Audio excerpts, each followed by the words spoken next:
That was a really painful time.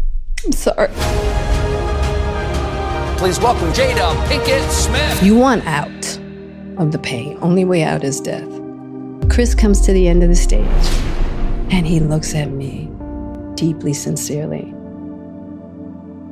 And he says, I also have a letter from Will.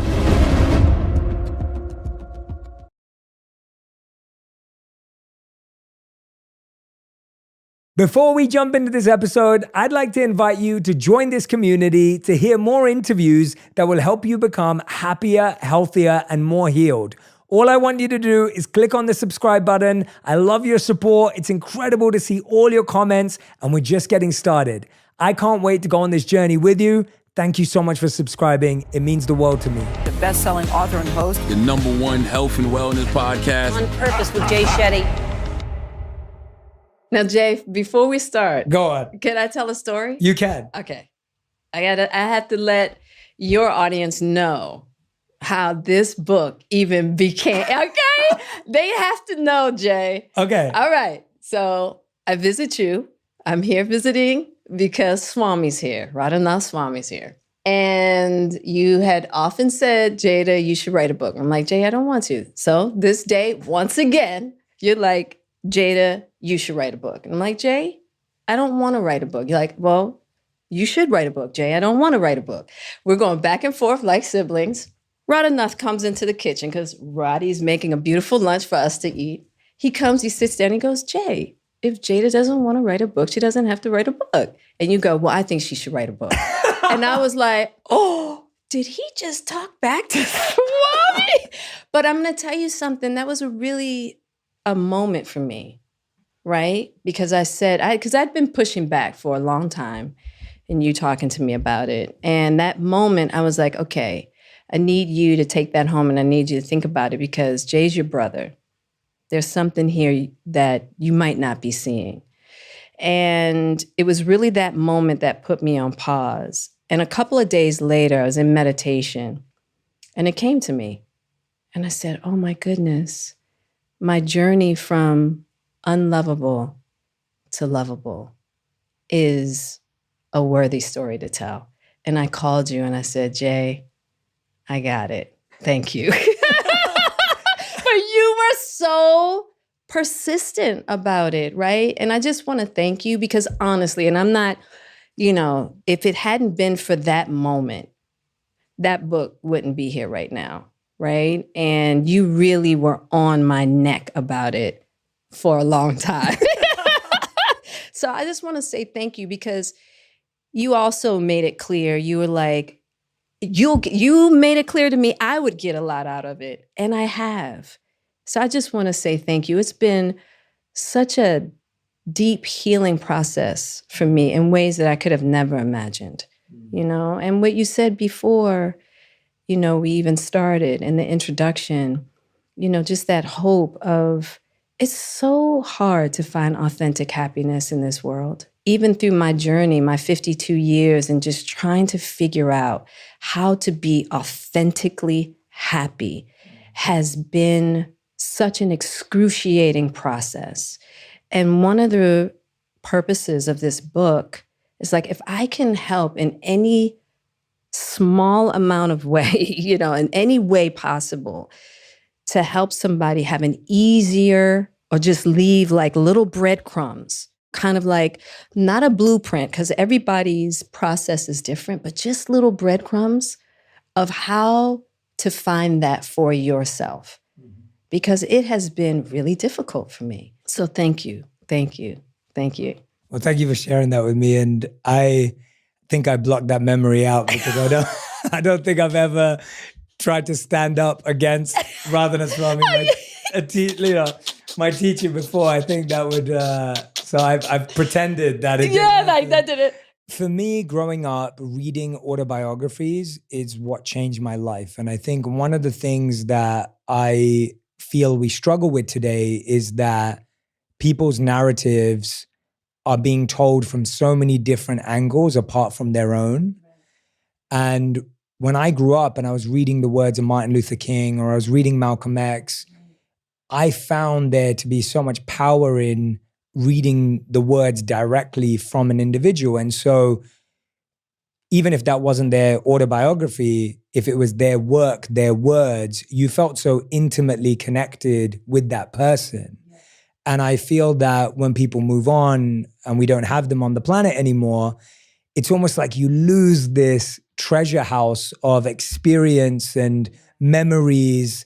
And I also think that if someone's listening or watching right now and you're thinking, well, Jay, I would never write a book. I'm not a public figure. I'm not a celebrity. I'm not a musician or an actor. I don't have a career path that means I should be an author. I still think that telling your story, whether it's to your family, your kids, is so important.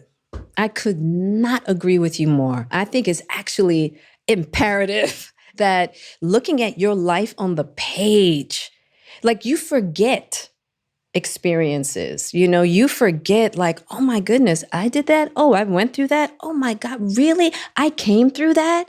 Mm-hmm. It's almost like an homage to yourself, honestly, to really be able to look at your life and go, wow, what a life. Mm-hmm. I think everybody should take some time, even if it's just one, like, because even with Worthy, I took one line, which was unlovable to lovable. So anything in regards to my life that was on that arc, I talked about. But there's so much more, so many other parts of my life, right? So even if somebody says, you know what, I just want to, write down the happiest moments of my childhood. Mm-hmm. And I want to just look at that on paper, right? But whatever journey somebody decides to pick from their life and to examine thoroughly on the page, I would definitely suggest that because it is really powerful and it's so healing and it will teach you so much about yourself. Absolutely. I couldn't agree more. Let's dive in. Okay. Because that journey of being unlovable to lovable as you're tracing there, I think is a journey that we all have to walk in our own ways. And I think when, I met you, I think 5 years ago now. We've just spent a lot of time together in the last 5 years, hence we have a deep connection. But when I first met you, I was looking at you from the outside. And over the last 5 years, I've got to know you through an inner journey and through family as well and through spending time with your family. And what I found was that we often lose context when you view someone's life from the outside, and when you get closer, the greatest thing you get is context. And so I wanted to start off, and this book does that so well, but I want to start off of what does it feel like growing up with a teenage mom who has an addiction? Like, I think that is so formative in so many ways, and it's so easy to forget that that's where you started because of your career. Growing up with my mother, a teenage, it was like we grew up together. It's almost like having a big sister. I mean, even to this day, it's like I get to have two roles in my mom. Like sometimes she's still my big sister, and then sometimes she really comes in like, as my mother. You know what I mean? As you saw in the book, it's like I had all this freedom, running crazy in the streets and what have you. But there was such pivotal moments where Adrienne came to the rescue as my mother, right? And she still does that to this day. But it was, I did a lot of having to raise myself. And there are parts of that, there's pros and cons to that. There's a lot of pros. It's like, that is the part that made it possible for me to come to LA at the age of 18 on my own and figure this Hollywood game out, right? Just with no fear, completely fearless. But then also kind of growing up with certain ideas of what I thought love was, or certain survival mechanisms that, as I got older, didn't quite serve me. But I think that we all have that, no matter what our family background is. You know what I'm saying? We all kind of pick up things that along the way that don't serve us for the entirety of our journey. I tell you, I learned a lot having a young mom. At an early age. I really do think that even with our trials and our challenges, that the Great Supreme gave me the mom I was supposed to have and the most perfect mother and the journey that I was supposed to have to prepare me for other parts of my journey. But, it was challenging and beautiful at the same time. Yeah, and I love Gammy, so I just want to put that. Yeah, we all love Gammy. We all love Gammy. Yeah, but it's really interesting. There was one line in your book that really kind of cemented that feeling of unlovable to me from that time. And you said there was a time when you felt like you were not being a priority to the two people who gave you life. Like that was line, hard. That really hit me because I was like, that was probably really difficult. And like you had two parents who drugs were their focus and the lifestyle that came with it. I also talk about in the book when my father told me at 7 years old, I can't be your father. And it's just like, wow, okay, what do I do with this? What does a 7-year-old do with that? You just kind of internalize it and you kind of go, okay, what's wrong with me? What is it about me that I'm not enough for these two people to look at me as a priority? Because I see everybody else's parents and it looks like their kids are their priority.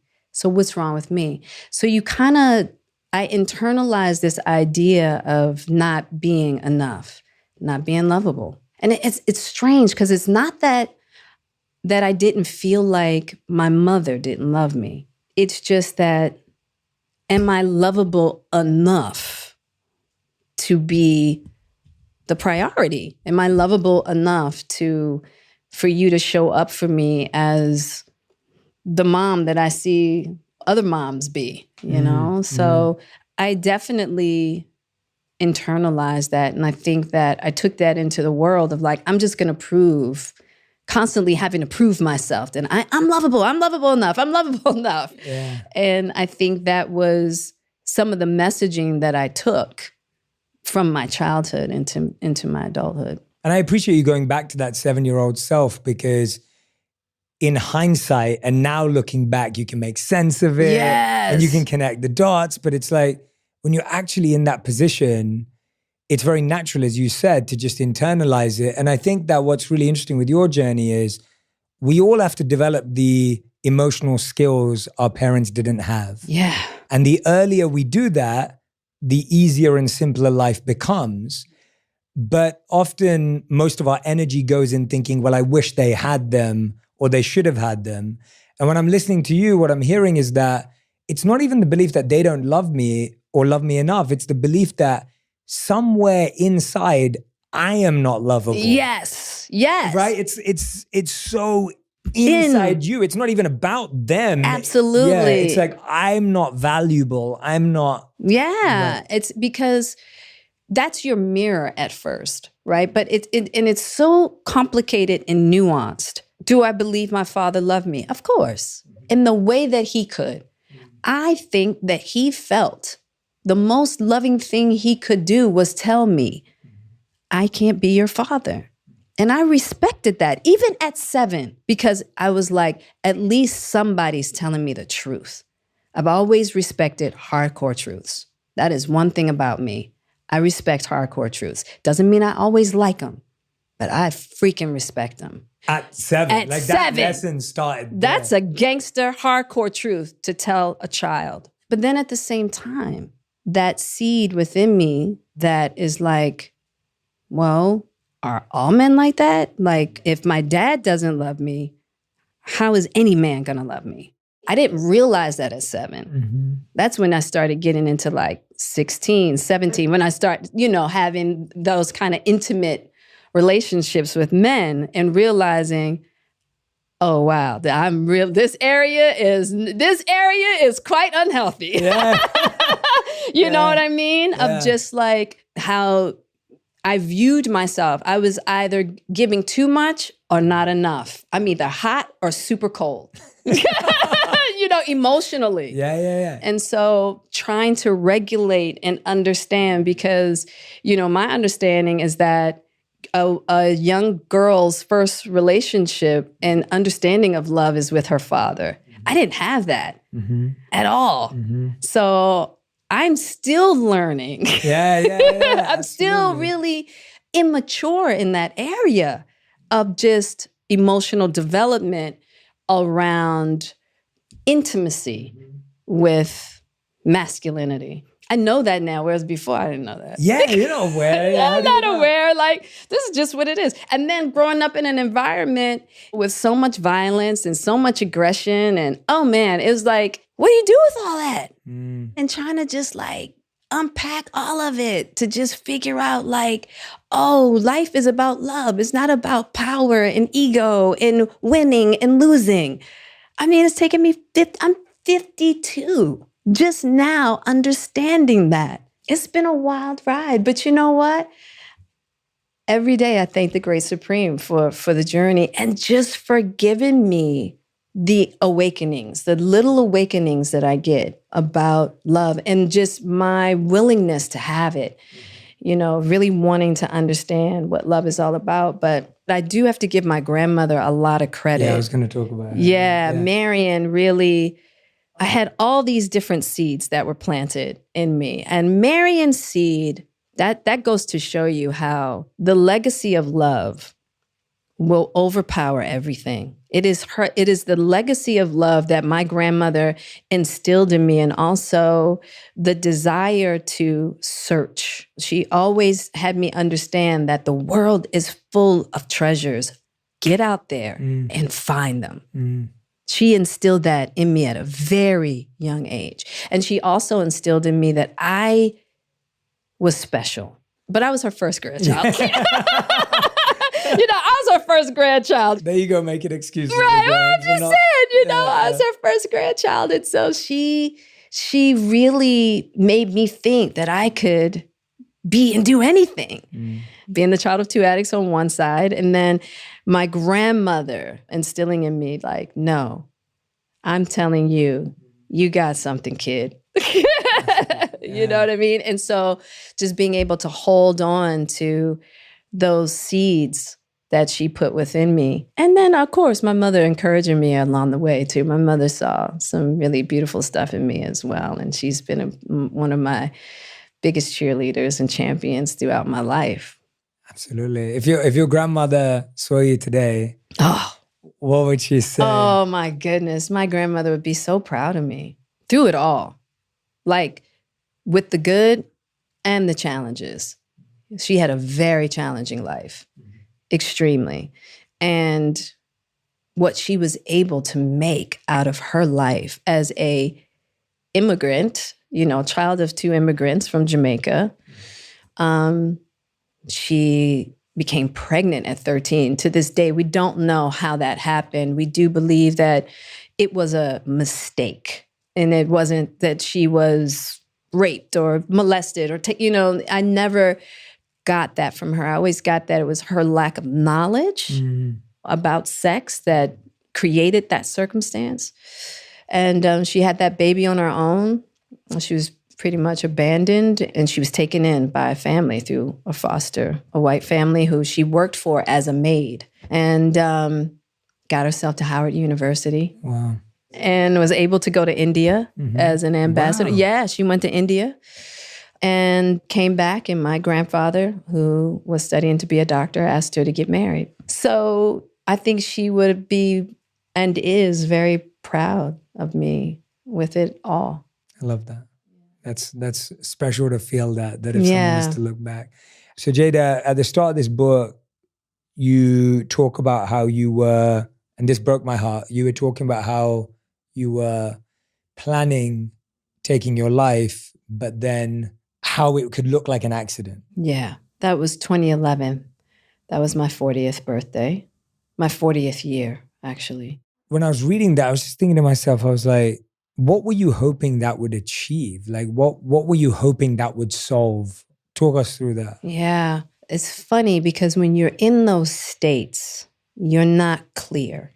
It's not like it's going to make rational sense, right? You want out of the pain, and you cannot imagine your only way out is death. You think in your mind you've tried everything, and you're like, it's all I got. I can't do this. I can't keep doing this. And so that's your only solution. And I tell people all the time, you know, we've had a lot of different spotlighted people who've taken their life. People go, I cannot believe it.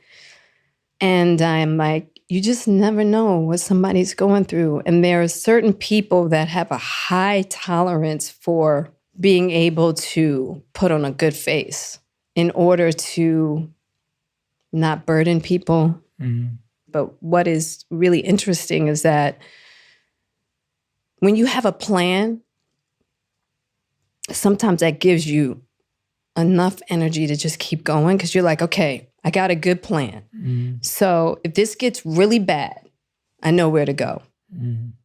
And you're like, okay, I'm just going to keep trying to figure this out. But I got this plan. And it's really tough because you don't want to, for personalities like myself, you don't want to burden anybody. And you're like, look, if I can't figure out how to get out of this, nobody else is going to be able to figure this out either. Mm. That was a really, really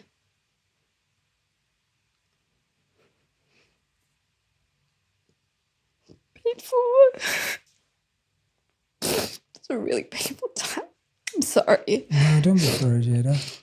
I'm really grateful that I found a way out. But I think about people who don't find it. And I wish there was like one thing I could say, one piece of advice, like what would you tell somebody in a situation like that? And all I can ever say is, please just keep going, keep trying, keep walking, trust. Because if you trust, and I know how difficult it is, for people who are in it, like that's easy for you to say. But if you keep trusting, the universe will open a door. And I know how hard it is to just wake up and keep it going. Because for me, it was hard just waking up in the morning. If I could get to 4 o'clock, I was like, okay, you made it another day. Mm. Being able to have enough strength to just get up, get out of bed, put clothes on, get through your day, and let no one know that you're struggling. It is so hard. I feel really blessed. When plant medicine came my way, it saved my life. And I know that it's still a lot of whatever around plant medicine, but I'm going to tell you like this. And I'm not saying that that's for everybody, because my way out was a rugged 4 nights. And it was just my thoughts. Thoughts about myself. It was just my self-hatred.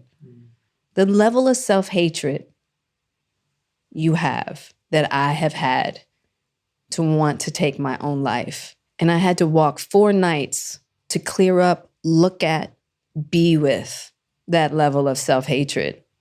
I was like, you want to talk about walking through the valley of the shadow of death.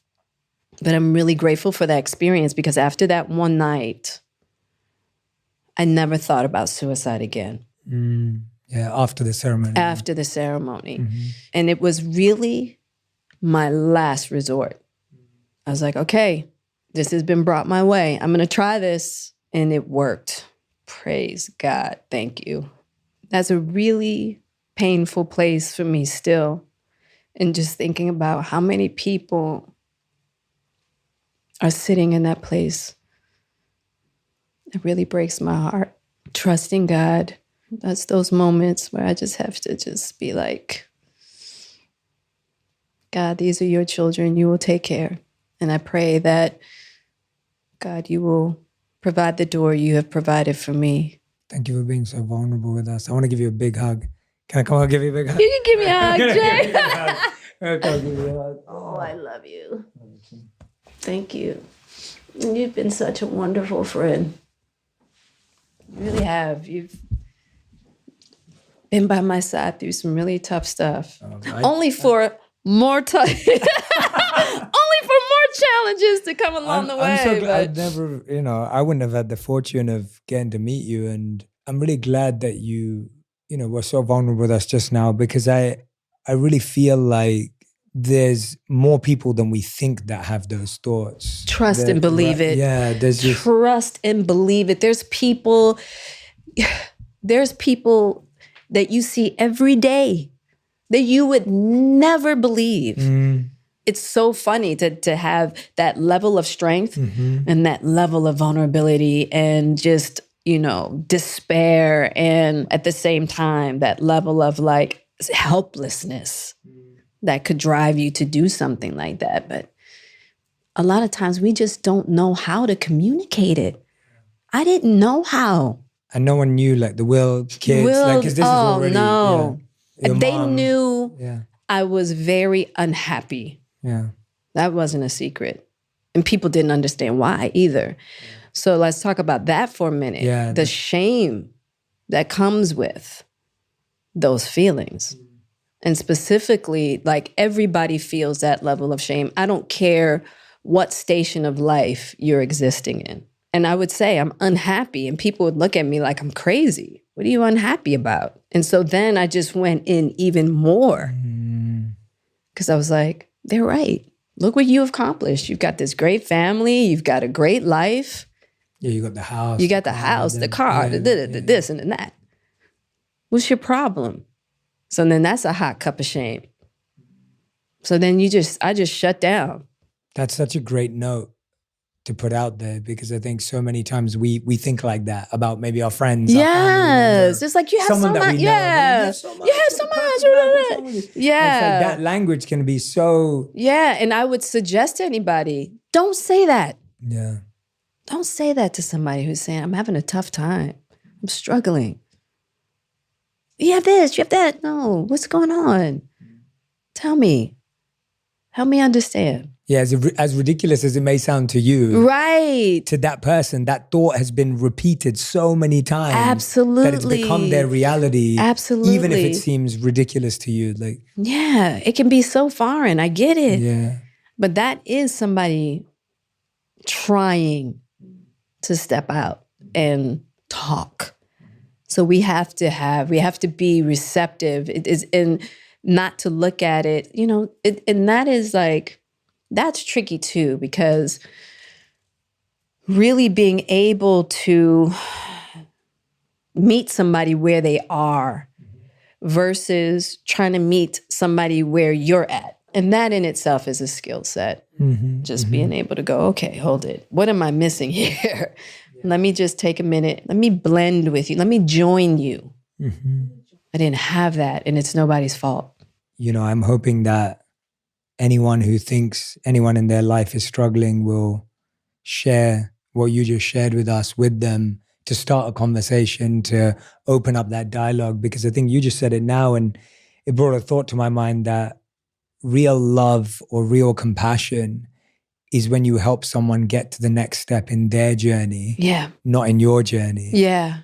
And that means being able to be present with them wherever they are, even if it seems like a foreign alien land to you. I really feel like if anyone has anyone in their life who's struggling, please send that to them. Please share that with them, because that they need to hear it from someone else who's been there sometimes also. Because if you've not been there, you may not know how to say, and I think that's the other thing, right? The other side is, one side is we say, oh, you should be happy, you're fine. The other side is we try and fix it. Yeah. You can't, right? Yeah, you can't. And you can't solve it. There is no perfect thing. Right. You can't solve it. The best that we can do is like, you can try to meet them where they are and let's get help. We can do it together and hold hands and get them to someone professional.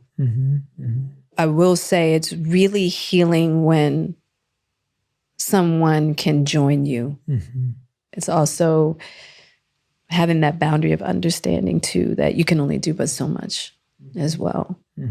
A person has to really want help.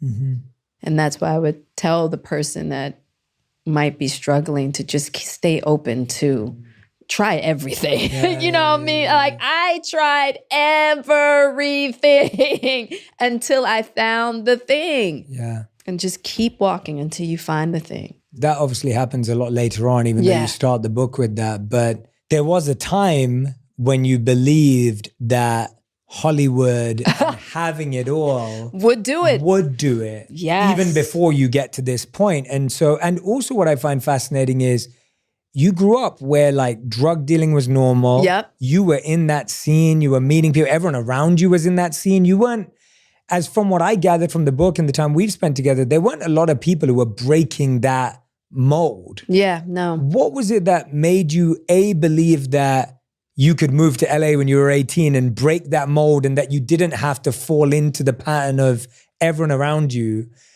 And at the same time, secondly, what was it that made you believe that that would solve it, that was what was missing? Thank goodness along the way, I had great mentors like Donald Hicken, at Baltimore School for the Arts that was like, Jada, you've got more talent in the pinky of your little pinky than most people have in their whole bodies, that he forced me to go, into that audition for North Carolina School for the Arts. And that's what got me out of Baltimore, so that I could just get away from that lifestyle and break that mentality, right?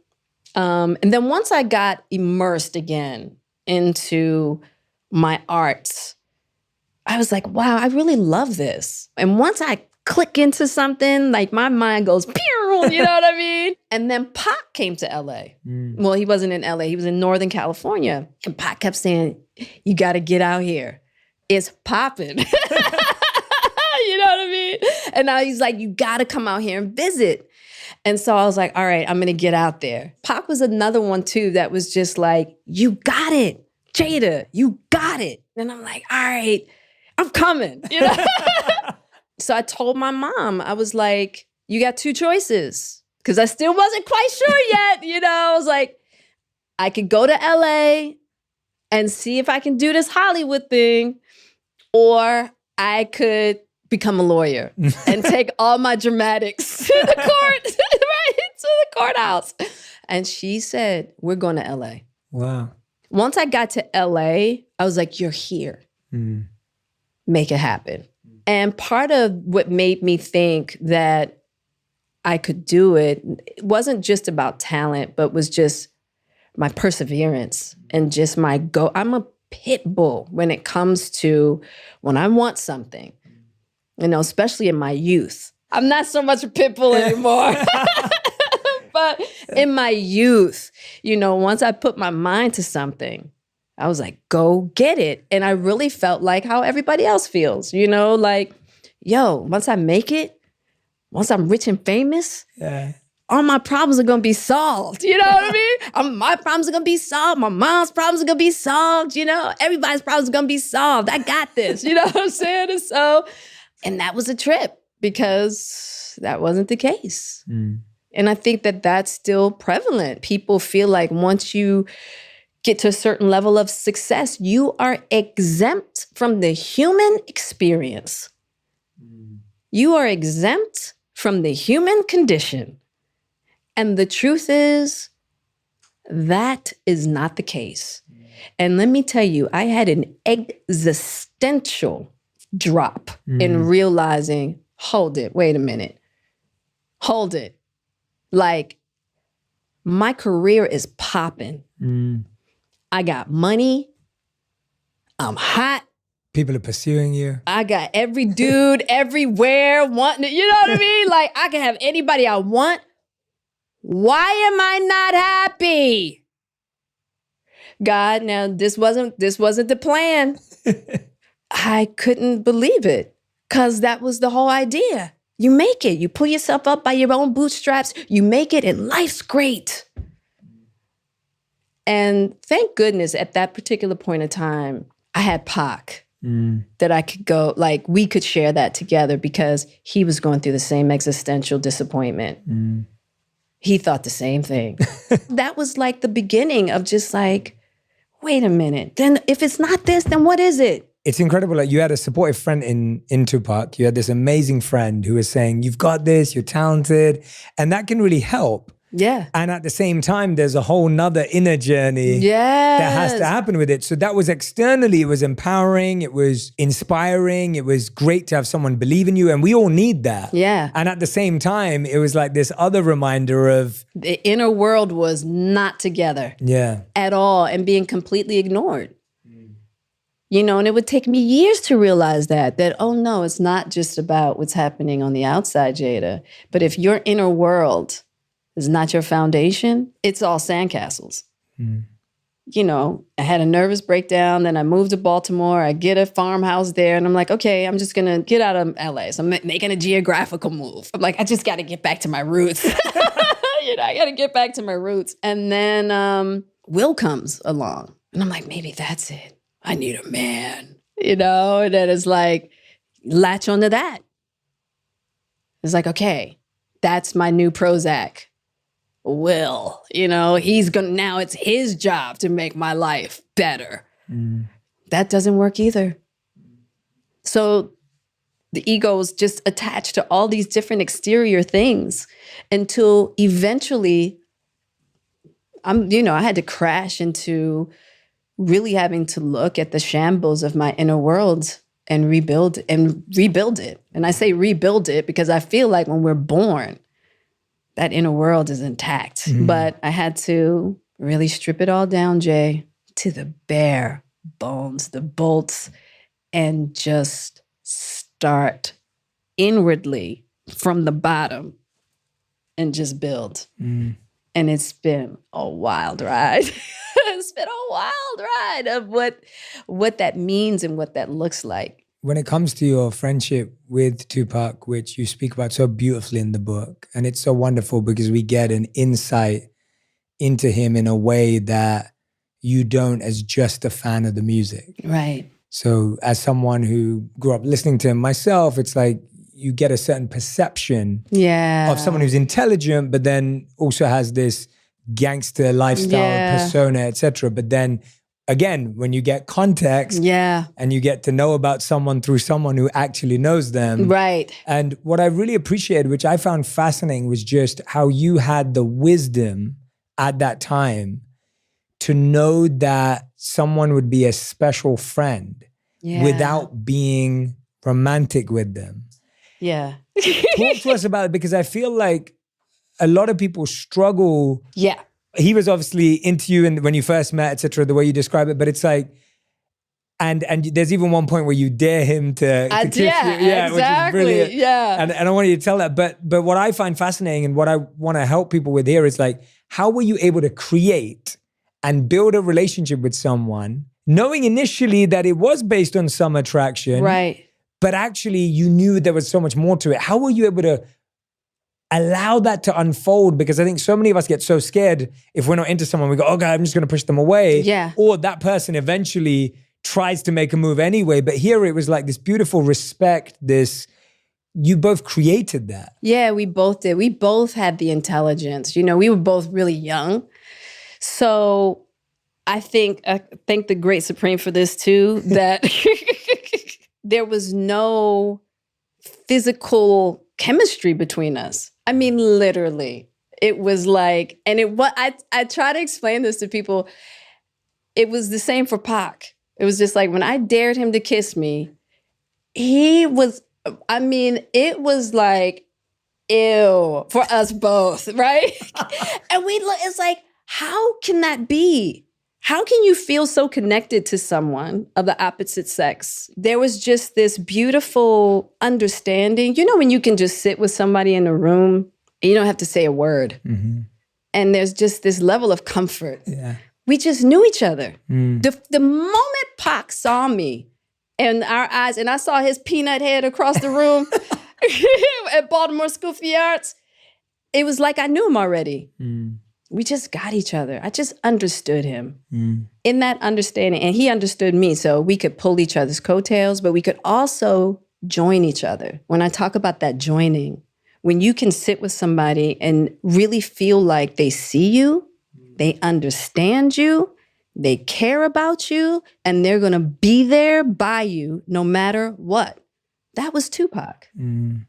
He was going to ride with me no matter what. He was so authentic, and it's rare that level of authenticity. And he wore his heart on his sleeve. And there was just this amount of loyalty between us. And I think also the fact that we both struggled with mothers who were addicts.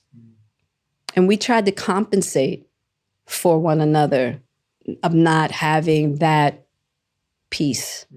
And we didn't boo-hoo about it. We understood how to fill in the voids without getting all hallmarky about it. Yeah. You know what I mean? You know what I mean? And so we just kind of knew how to flow with each other in a way that was very comfortable. Yeah. It's always hard to kind of explain because it was like, it's almost like he was really a kindred. That's the only way I could really explain it. And I feel so lucky and so blessed that I got to know a being like himself in that way, because he was such a dynamic person. But you can feel it because his music is still lasting for generations now. Absolutely. You know, so he was just a treasure. Teach us, what's the difference between sexual chemistry and energetic connection or authentic connection? Because I think we often think that to get close to someone, you need that. And here, it's not just about the fact that there wasn't attraction or it was. There's more to it in that. Yeah. I feel like there's a subtle difference in how you were able to accept that there is a authentic connection, but it doesn't have to include a physical chemistry in order to have a deep energetic connection, if that makes sense.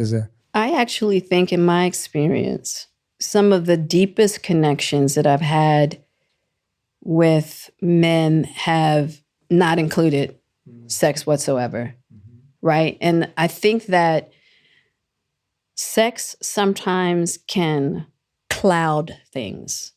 A lot of things come in that a lot of people don't understand. So you know, whether it's like certain levels of emotional trauma, all these kinds of things. Energetically, the heart-to-heart spirit space has a level of purity to it, where even if things get difficult, like when things would get challenging with Pac and I, we could get to it fast. And there's just a level of purity. And it's not attached to, I want to make things right with you so I can sleep with you. That's it, yeah. You know what I mean? Agenda. It's not that agenda. The agendas are pure. They're more pure, and it has more space. It's like, I love you, but you got to live your life. I can love actually you. be truthful. I can be truthful. I can be honest. I think that with us, I could be more of myself, because one thing I knew about Pac, I never had to worry about, you know, when we had big blow-ups, which we did all the time, he's coming back. I never worried about that. I never worried about, oh my God, no, he ain't gonna, listen, whether it's a year, a week, 3 days. I had to love all that Pac was. He loved all that I was, the good and the bad. And he was gonna be right there with that, and vice versa. That was one of the most beautiful aspects of our relationship.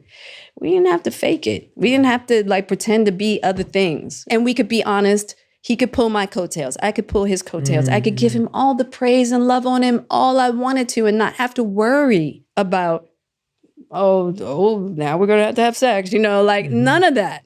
Because that wasn't happening. We just didn't have that chemistry. We just didn't have it. Yeah. I think if Pac had survived Vegas, he and Will would have ended up being really good friends. You know, they would have had a lot to offer one another. And funny enough, Will was the only person, when I started dating him, Pac never said anything. If I dated anybody else, Pac had something to say. He didn't think anybody was good enough, which I understand, right? But when I started dating Will, he didn't say anything, which meant to me, in his own way, he approved. Yeah, well, if they didn't say anything. Right, he didn't say anything, which was like, okay, and not a word. which made me believe he approved. Yeah. No, I think it's so beautiful to reflect on that friendship, because I think it's so hope-giving to so many people who, sometimes lose out on those kind of relationships because we don't see where else it can go. Oh, it But could go there's so much many value. There's so much value to that. And there's the part in the book where you talk about how you never got to be there when Vegas happened. Like, you weren't there. You hadn't talked for a year, I think, at the time. We had you said. we had a big blow up. What would you have said to him, or what would you say to him, or what did you want him to know, or what were you so sure that he already knew and you're thinking to yourself, I just wanted to remind him of this? What would that be? I didn't have to remind him of anything. He knew it. Pac knew. I adored him. I have no doubt in my mind that he left this world knowing that. Not What a great one. feeling. Yeah. That's never been the issue for me. Mm-hmm. We did that dance a lot. Mm-hmm. Sometimes have blow-ups, and we're both very stubborn. And I'll let people read the book to that blow-up and what led to that. But I think sometimes what sometimes still hurts is that me feeling like maybe I couldn't do enough once he left. Mm-hmm. Like, I'm thinking to myself, oh my God, what would Pac have done? No. Like, if it had been me in a car in Vegas and got, he would have wreaked havoc. So that ego sometimes comes into play, like just feeling so helpless that he was taken in that way and there was nothing I could do to this day that gnaws at me. For what it's worth, I really believe that the way you write, and by the way, everyone who's listening and watching, there is so much more to unpack in the book, which I highly recommend you read as you're going through it, and you'll come to this part. But I really believe that the way you honor and appreciate and respect your dear friend in the book is really beautiful and special. And it's like, it's hard to describe as well, but it's a really wonderful lens into a human that is so larger than life in so many ways. And I wanted to also there's been so many misconceptions about our relationship, because people are like, have a difficult time understanding that he and I could actually be friends. But just wanted to give people just an insight on, the beauty of our friendship that I just cherish to this day so very much, And I wanted to give people a different outlook just of who he was, and I'll say who he is, because he still exists. Of course. But so I really wanted that to come across. Yeah. Yeah. Well, we got to understand him, I think, through you, through the perspective of not a rapper, not an icon, but a human and a friend, and like what he was like as a friend. And I think that that's a very intimate way to know about someone. So I love that. I wanted to talk to you about, you mentioned there, you were like, Will was the only person that Tupac didn't have an issue with. Yeah, that I dated. And I love that. And you know how much, I've always been open about it, and we've talked about it. And I met Will through you. And it's like, I've always said that when I met you and the whole family, and when I met him, you were everything and more. All of you are everything and more. Right. And what I mean by that is everything I'd wanted you to be, plus so much more. Right. And he's that too, in so many ways. And I think that it's really interesting, because when you're talking about in the book of like, I love the conversation you refer to when you're like, your mum's like, get him off the phone. Like, that's one of her moments of being Adrian. Right. Yes, exactly. But what I love about it the most is that it is true that from the outside, as you set it up, it looks like a fairy tale. And it felt like that. And what I find really fascinating about this again and again and again, pretty much with everyone, is that there is no fairy tale love anywhere on planet Earth. On the planet. And in our own little way, I always talk about this with me and Radhi too. It's like, we'll do an interview together where Radhi will tell me all the challenges she has with me, and she'll be crying and upset. And then everyone in the comments will still be like, you guys are so cute. And I'm like, no, we're not trying to say we're cute. Like, this is like real issues, like real stuff that, we've talked about it. Obviously, you spent a ton of time with me and Radhi. And so I think for me, what's really interesting is that, yes, from the outside, when you see two incredible actors, performers, artists, talent get together, you're like, wow, powerhouse couple. Everyone projects their expectations. You have beautiful, adorable kids, like Jaden's acting and he's like the cutest thing in the world. And Right. Willow too. And it's so interesting because we like to build up our dreams in people. And we like to project our dreams onto people because I think as viewers, it makes us believe that it's possible. Yeah. And we live through people and we aspire for it. Not that we aspire for the success and the fame, but that we aspire for the well, if they can get it right, then I can get it right. And it's an innocent Absolutely. belief that we all have. It's not we all have that inside of us. So we all have this, I know that I had that, I was searched it the other day and it's a term, it's Disney princess syndrome. And I was like, I've had Disney princess syndrome, myself, a ton of times. And it's so fascinating for anyone who doesn't get the reference. The point is that every Disney princess is always looking for her prince. Oh, yeah. And I would say, regardless of gender, that's true. I feel that way where I've been looking for my princess or my win or my award or whatever it may be. And I wanted you to walk us through what were the stages and how would you define the stages as you do in this book, your stages of your relationship with Will? Because I feel that that's the part that people get blurry because they're looking at it through their lens. Yeah. But you both have been so clear about stages of your relationship internally, which I actually think is the hardest part. And so how would you define the stages of your partnership with Will that help people understand the conversations that you're having behind the scenes from being madly in love to, Yeah. Whew. The stages of getting to the most authentic, and it's difficult. So I just want to honor that for a second. It's almost like talking about relationships and the romanticism around the idea of relating is sometimes as detrimental as talking about politics and God, because it's such a staple in how people look at marriage and relating culturally, right? And all of the romanticism around it. And Will and I have been what I would consider kind of the relationship goals. Mm-hmm. This romanticized version. Mm-hmm. I had to, in my own relationship with Will, dissolve my romanticism around what I thought marriage would be, should be. And honestly, we really never had what I would consider the ideal honeymoon stage. Even though you do have the honeymoon stage, but our relationship started with some challenges, because he was divorcing. And then our life just took off like a rocket ship. We just took on this huge life in our early 20s. And where his focus was really about, hey, I want to be the biggest movie star in the world.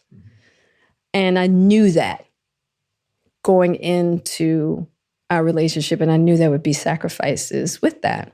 And then along the way, and I talk about this in the book, just having those different perspectives and really trying to figure out how to reconcile those different perspectives and also deal with a lot of challenges. So I think one of the things that I address in the book in regards to, people thinking that we've had an open marriage, and we haven't had an open marriage. I talk about starting off pretty much early on in our marriage of having the need for transparency. And that is a big difference between, hey, you can do whatever you want, versus hey, here we are, very young people in this place called Hollywood that has a lot of temptation. Let's have a partnership around this. Let's be very realistic of what this life is. If we're talking about we're going to be together forever and ever and ever, that means there's going to be some temptations that come up. Let's be in partnership and let's talk about that. I didn't go into my marriage like, I am going to be. My husband is never, ever, ever going to look at anybody else. You know what I mean?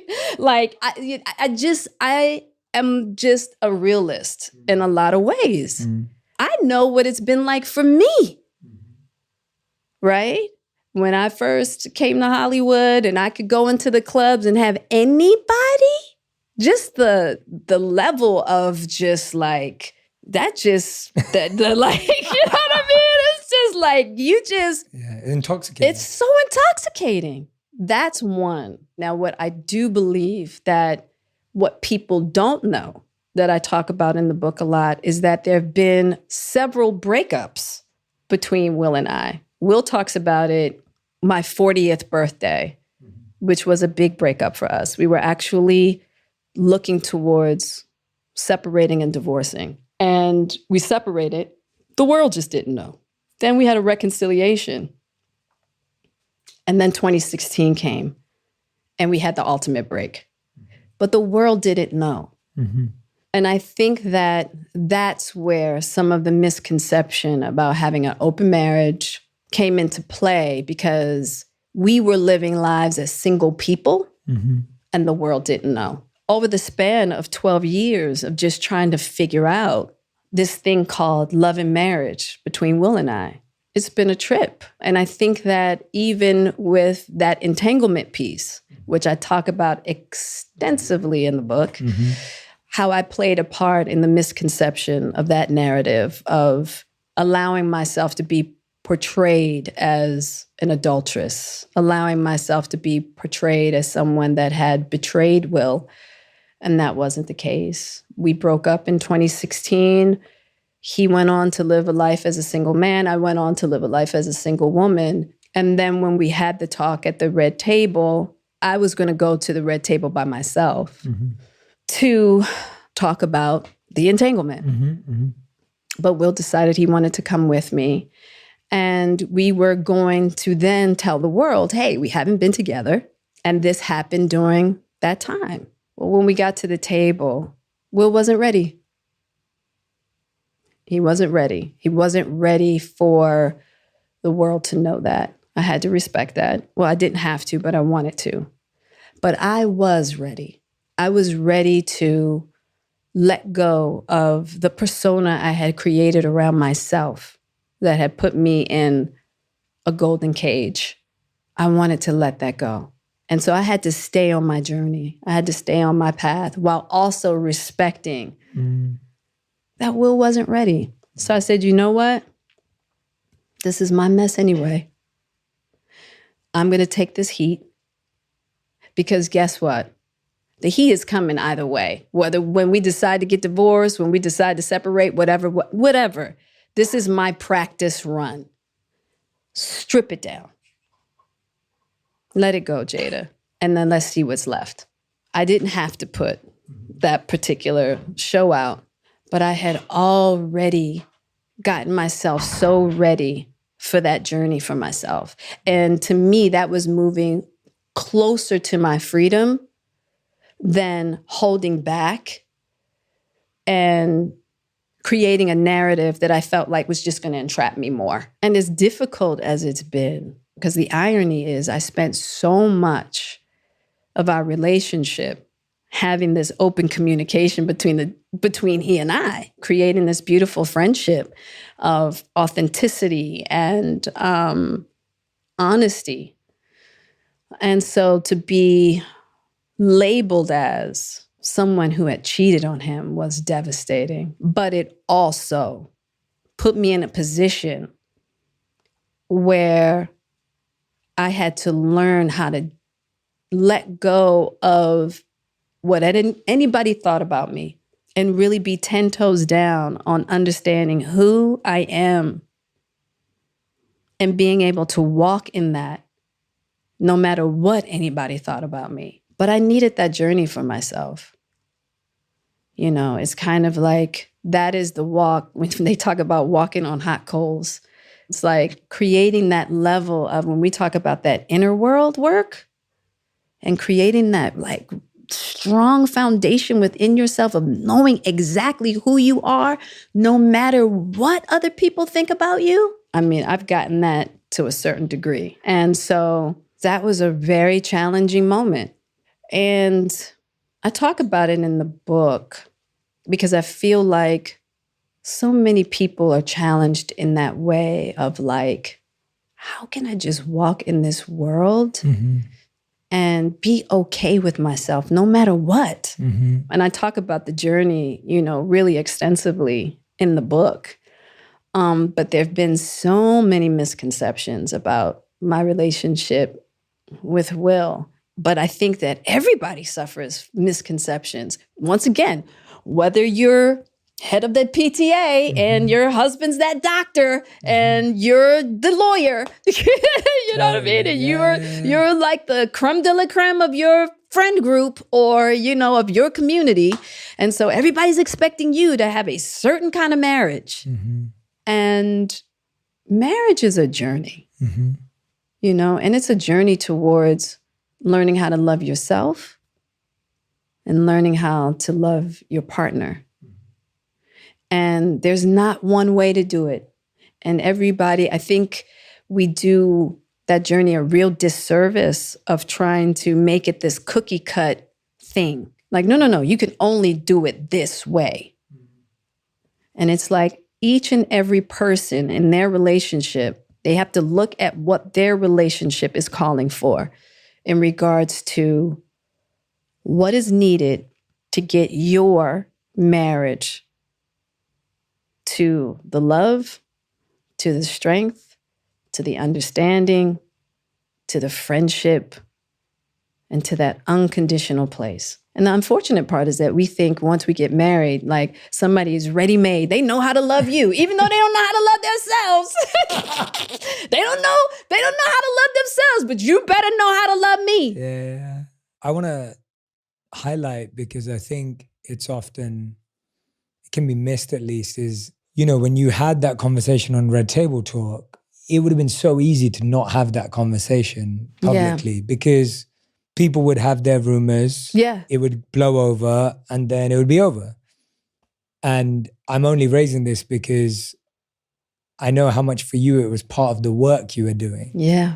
And that's why I'm raising this, because I think what's really interesting is that when someone's trying to do deep inner healing work, actually more often than not, their external way will not make sense. Oh, yeah, for sure. Because it literally looks like you're setting yourself up to fail. Yeah. Because when you're really trying to dismantle the ego, or you're really trying to deconstruct the false identities that we all build up, me included, all of us, like when that is there and it's being deconstructed, someone would look at you and be like, why would you do that? Like, why do I need to know? Why? And really, I just want to highlight, and I want you to share about that the intention was healing. Absolutely. The intention wasn't to save face, or the intent, and I know this because we were talking about it. Like, the intention wasn't to... Yeah, it wasn't to save face. And it surely wasn't, and I need people to know, I didn't ask Will to come to the table. That was not my idea. Will wanted to come to the table because he didn't want me to be there by myself. He had all the best intentions. And got there and was, I think his trauma response kicked in, like, I'm not ready. So many people were like, don't do this.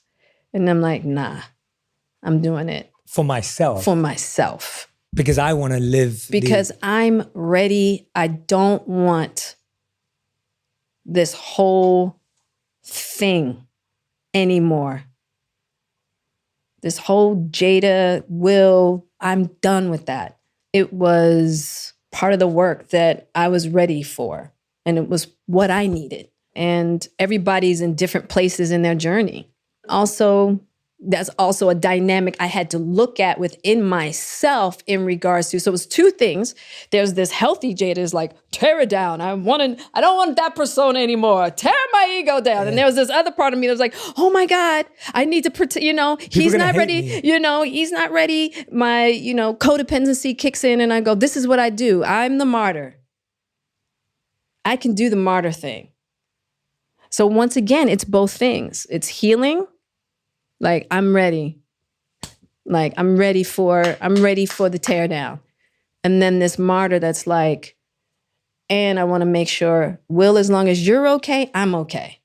That's part of my relationship with my mother's addiction that I brought into my relationship with Will, that created a certain dynamic within myself, in my relationship with him, that I also needed to get my eyes on, that I didn't see.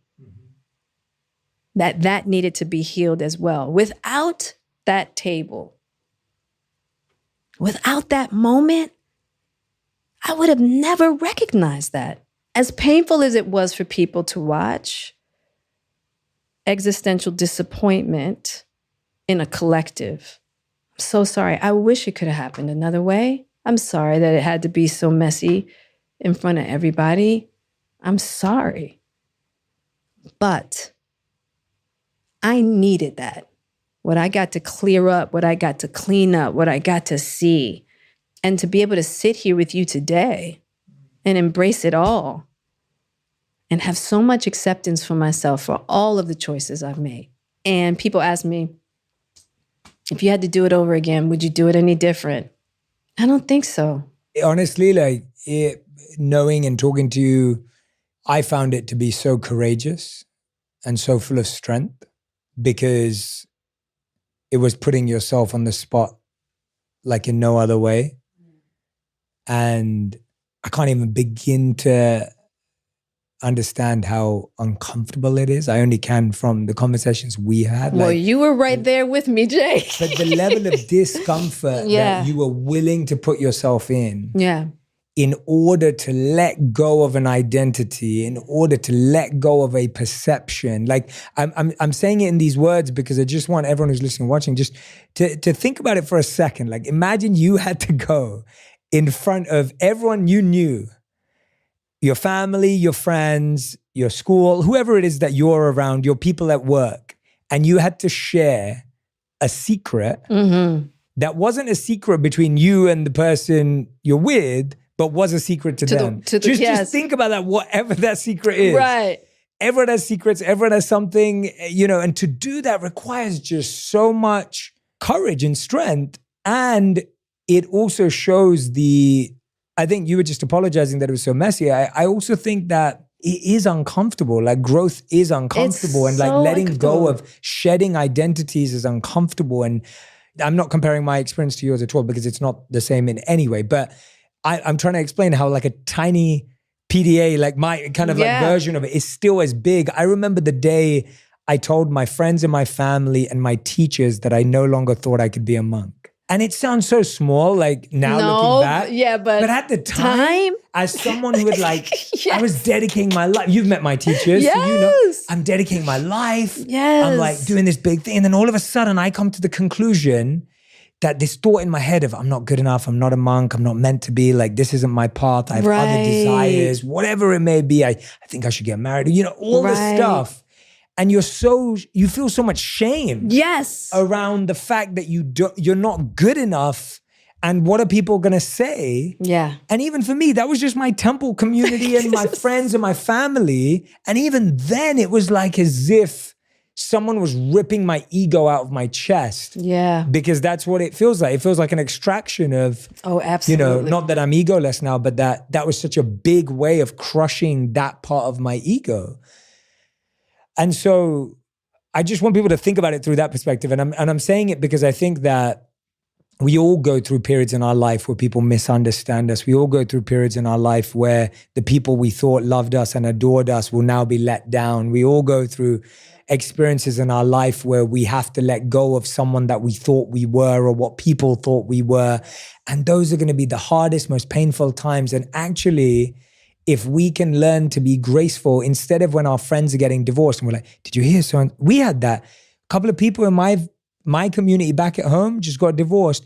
The whole community is talking about it. Yeah. And I'm just like, guys, like, we have no idea what was going on for the last 10, 20 years.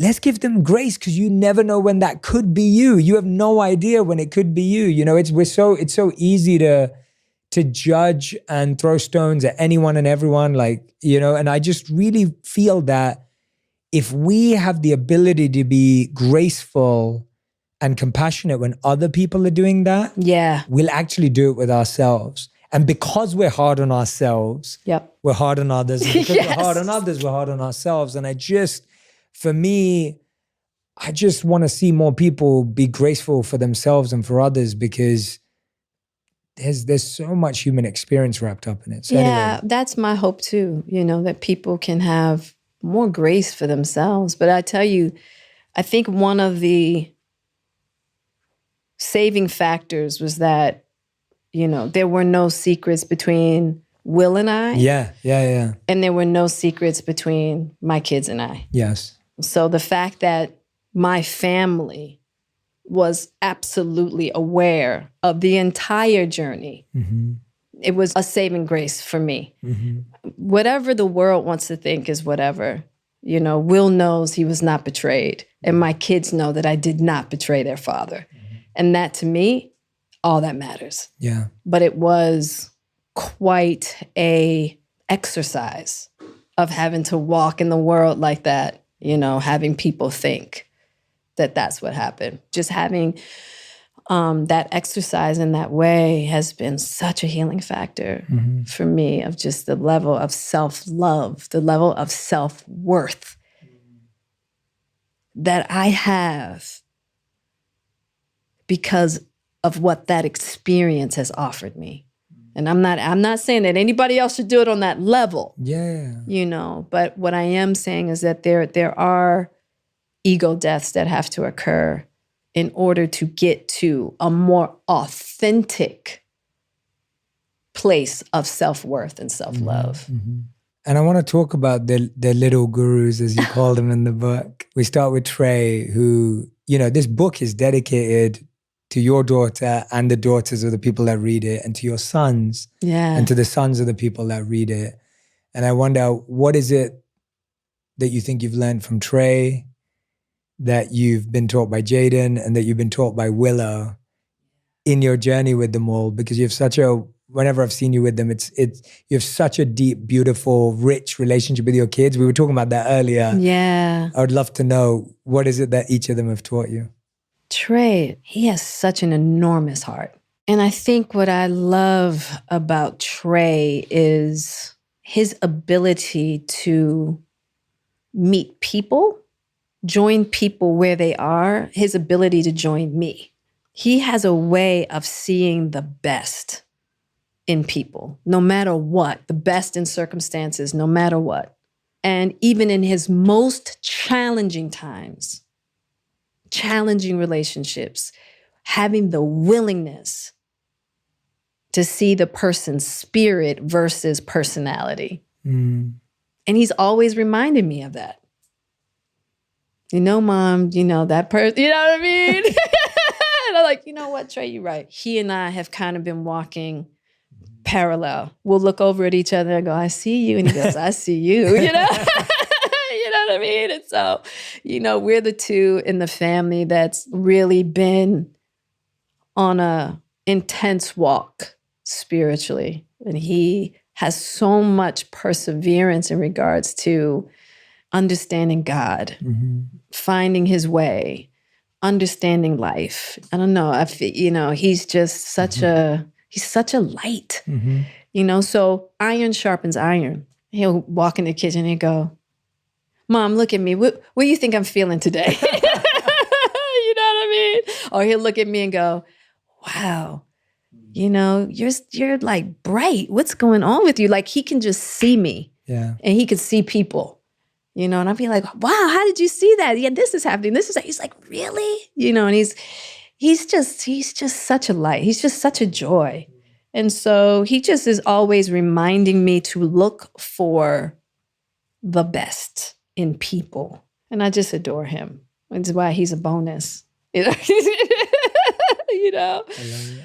And then Willow, she's such a fireball. I mean, she is like the mirror of the fire of my soul. When I tell you, she is the mirror of that. Like, I get to see myself in her in so many ways. What I love most about Willow is that she is to the point. You know what I mean? She is like, she doesn't have a whole lot of play. She's just like, no. She just hits it on the mark. Where sometimes I can be very flowery, you know, very gentle. And I also love how she loves me. She teaches me a lot about love. She teaches me a lot about, when I talked about being able to join, like she teaches me a lot about how to join her and how to join others in ways that I'm not used to. I know how to join others in ways that I'm used to, but me having to learn how to join her in a certain manner, I've had to come out of my comfort zones and really be like, oh man, I'm very deficient here. And her patience with me with that deficiency. She's so patient with me. She's like, it's okay, Mom. You know, sometimes I don't need you to talk to me, Mom, just hold me. I'm like, oh, that's all you want me to do? You just want, that's all? I'm not used to that. You know, I don't come from a family where affection, you know, that we don't hug each other and hold each other. That's not what we did. But Willow, Ma, I don't need your advice. I just want to sit here, hold me while I cry.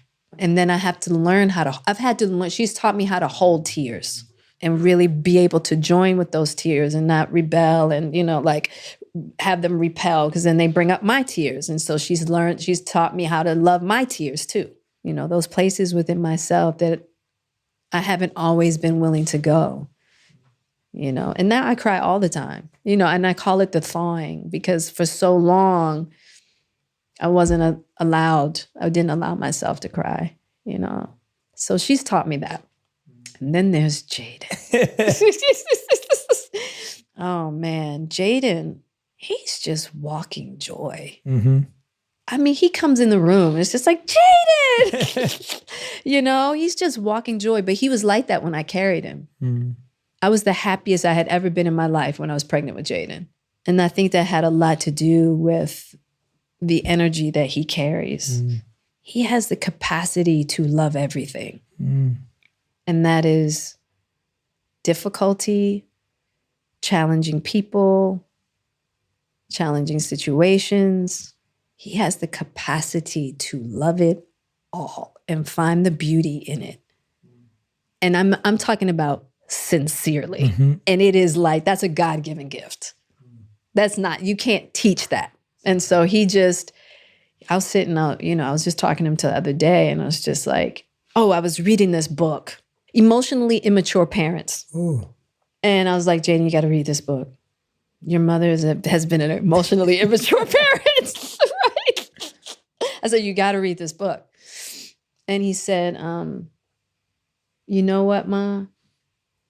He said, things from afar can look a certain way. But when you put a microscope up on something and you look at it close up, he was like, it is such a weird shape.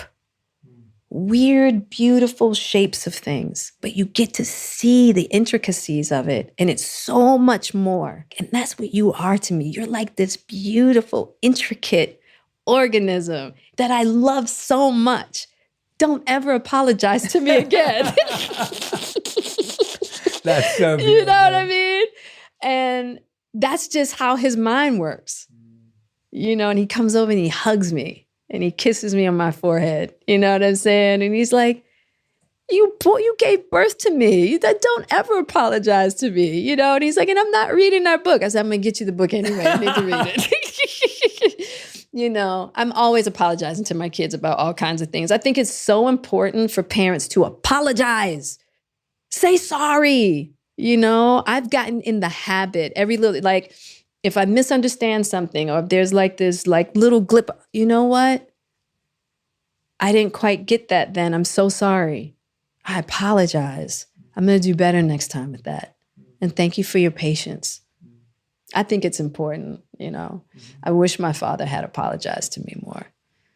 My mom apologizes too. I actually learned that from her. She's apologized a lot. And I actually said the same thing to her now that I'm thinking about it. Stop apologizing to me. But isn't that, those are the best relationships where someone does something Yeah. and the other person is like, it's fine. Yeah. And that's what kind of, it's that relationship where internally you're happy you heard it, but you know you didn't need to. Right. But the person still felt the need to say it. And it creates so much clarity. And, you know, when I told Willow you were coming on today, she sent a little note that I want to read to you. No. Because I was talking to her about it, and I was talking to her about the book. And so she sent this little note that I want to read to you, if that's okay. Oh my God. Let me get All my right. napkin. So she said, this is from Willow. And Willow, if I don't read it as you would in your amazing voice, then please forgive me. I'm also apologizing to you in advance. Mom, I am incomprehensibly proud of you and all of the inner excavation you have done during the writing of your book. There were many times during the process where you would read me sections and deep emotions would come up for us both. Learning from you through learning about you is one of the biggest joys of my life.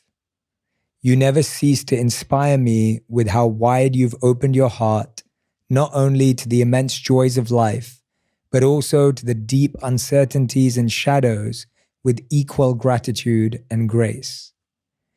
You have shown me true tenderness and true strength come from the same place within, and that is something that I aspire to show others. Thank you for loving me. I'm so grateful for you. And The guru. That's the little guru right there. There it is. she loves you so much, and they all obviously love you so much. But when I read that and when I was reflecting on it, it was just, and as me and Radhi always talk about this, because we've watched you and Willow so many times together. And it has been so inspiring to us to see that connection you both have and the openness you have with your kids and how well they understand you. And, you know, as you were just saying, you're always apologizing, but that's what they're seeing. Yeah. They see that because you're so willing to share with them. Yeah. I don't keep secrets from my kids. I've let them see my deepest flaws. And I think that's important. I mean, and not in the way that we have to be careful with that too. But I mean, just as far as like, it's okay to be human, not being afraid to show my humanness. Because that's the one thing with my mother that I have so much gratitude for, that I could see her as a human being. And my relationship with, you know, my mother being an addict and me being able to relate to her as not just my mother, but as a woman, you know, as a person. And I think that was one aspect that I felt like I really needed to bring into my relationship with my kids, for them to see me as a person. We're in this together. Yeah, it comes across when I've witnessed it. It's the most beautiful thing. I could only ever dream that when Radhi and I are able to do that, you know, that we You will. have what you have. It's really special. It's remarkable to watch in practice. And I mean that, and, you know, the message says it all. But Jada, I wanted, you know, throughout this book and even in this interview today, I think I was going to save this to say it later, but I'm going to say it now. I've been sharing spirituality with people in different ways since I was 18 years old. And I was so young and immature then in my spirituality, and I still am today, and that will always continue. And I've just been fortunate to sit at the feet of incredible teachers and mentors. And so any realization I've had earlier than I should have had it is because of sitting with elders and, you know, sitting with the teachers I've introduced you to. And I've rarely met someone who's as eager for healing as you. I don't think I've met a family that's more, where healing is the top priority. Right. And it's such an interesting thing to perceive in someone, because you can tell by someone's language and when their eyes light up and their body language changes as to what they are motivated by. And ever since I met you, from the first day we met, backstage green room for Red Table Talk Series 2, launch day event, I was getting Yes. to host and interview you, Yeah. Gami, and Willow. And I remember you'd asked me, like, what did you learn as a monk? And I'd said to you, I was giving to you what I did learn as practices, but I wasn't getting to the root of it. So I was explaining the practices like gratitude and meditation and mindfulness and service. And you were kind of just like, oh, that's cool. Like, you know, and then I'd said to you, because I felt a inner voice say that I should, and it was truly guided from within. And I said to you, I learned how to love God. And that was potentially the first time I'd even said that in that way to someone. And you just like, your whole body language and your eyes and everything just changed. And everyone else was late, so we were just talking. And you were like, I want to learn how to love God too. And you'd obviously already been on that journey for decades. Like, you know, and you talk about it in the book where you started with the Ethical Society. And, Right. you know, that had been a journey that had been a part of your journey forever. But it was so interesting to me to meet someone and an entire family who is more focused on healing and growth and God in their own way, in your own language, in your own ways than anything else. We've never had a conversation that steers too far away From any of those things, Right. which says so. And we have fun and we have a good time and everything. But that, and the reason I raised that is because I also saw that when you were talking about Oscar's night in the book, you referred to it as the holy slap and the holy joke, and you've always looked at everything through the lens of how is this bringing me closer to the divine. I remember one conversation we had about the feminine divine, and I'll never forget it because at this point we'd been talking twice a week for like a year and a half or something. And we were talking about a specific aspect of the divine feminine, which is often left out or forgotten or hidden. I'd never seen anyone respond in a way so sincerely and genuinely to a vision of God as you did. And you said with tears in your eyes, you're like, I've been looking for this God for 25 years. And I remember just going, like, I could just see the genuineness and the sincerity in your eyes. And I was just like, wow, like, I hope I can love like that one day. Like, that's actually what I felt like, as in it was so inspiring. And I know that I've got closer to divinity through our work. And that's because of your seeking. And you've pulled me closer to the divine through your seeking, which you've given me the greatest gift, like for years and years and years, ever since I've known you. And it's your ability to look for that. And so I wanted to talk to you about, you know, I think when it all went down on Oscar's night, and you talk about this in the book, and so I want to leave everyone to read about it in full. But the perception was that you were so offended that you'd kind of urged this action, which is bizarre in and of itself for so many reasons that you lay out in the book. But I want to hear from you, like, what were you actually hurt by about the condition that you were going through? And in that gap between what we saw and what we didn't get to see, which everyone had their own theory on, what was actually your thought space, or where were you? Let me start with, that was a really layered moment. Let me start with also that there was so much that people didn't know in regards to what was happening with Will and I at that time. And I will leave for people to get the book. Yeah, absolutely. Because there's so much history. Mm-hmm, mm-hmm. And you go into present, it. You break it down. I break it down. Hence why I did not. Exactly. There's so much history that I think would give people a lot more context to understand that moment. Let me also say that I know that was a difficult moment to watch because of history that Chris and I had in regards to the 2016 Oscar So White.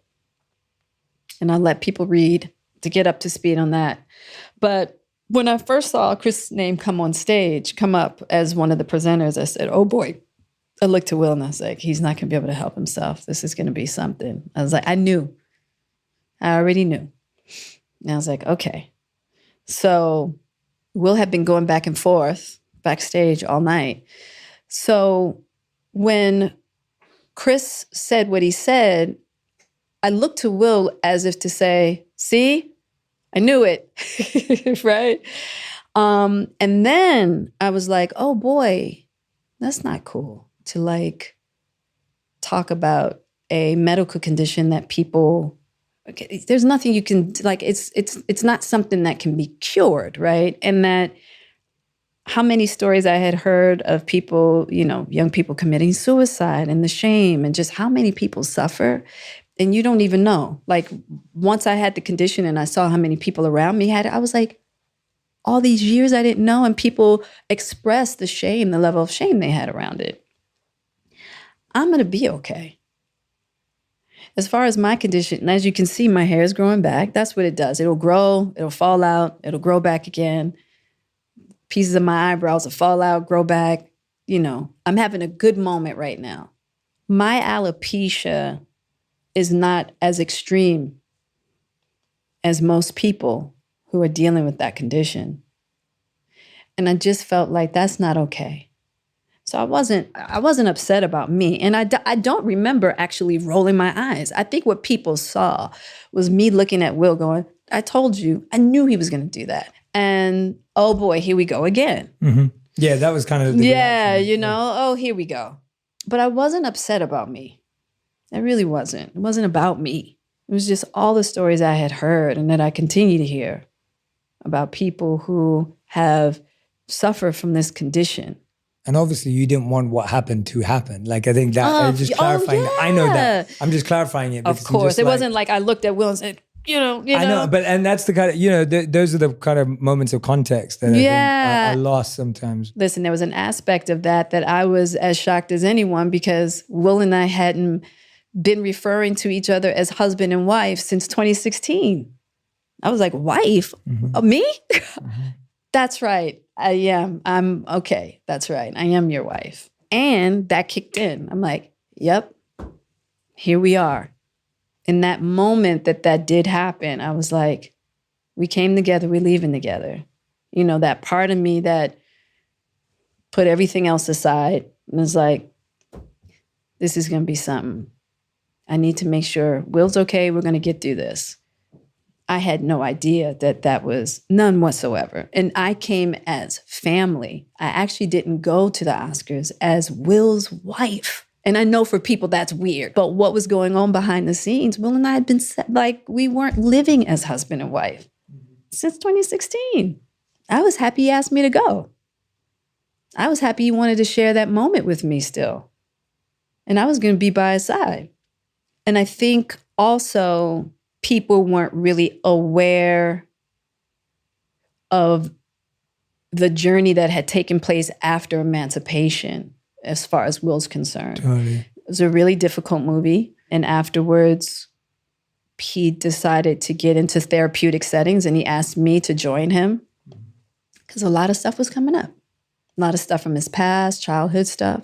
I think people didn't understand that there was a history there between he and Chris as well. So there was a lot of context that people just didn't have. Yeah. And I'm going to tell you something else. I understand why people thought it was me. I understand why people blame me. I don't think it's right, but I understand, considering the narratives that were out there that I was part of. I have to take responsibility for that. And I talk about that in the book. Me being the adulterous wife that had, pushed Will to his limit. I get it. So I couldn't even take any of it personally. And I had to put myself in the shoes of the audience and go, if I was looking at this, what would I say? I probably would have said the same thing. And then that made me really look at like, oh man, like culturally, we're always blaming women. Like I had to really go deep into that. Why do we do that? That men of power that have so much of their ownness in their life, but when something bad happens, it's a woman's fault. You know what I mean? It's so interesting, you know, and I really started to examine that, but more so just looking at that narrative and taking responsibility. And at the same time, there was love and compassion for Chris. There was that. Oh, yeah. You know, I talk about that in the book. Mm-hmm. I've worked with Chris. I know Chris. Am I always a fan of Chris's stage work? No. But Chris as a person, he's a sweet guy.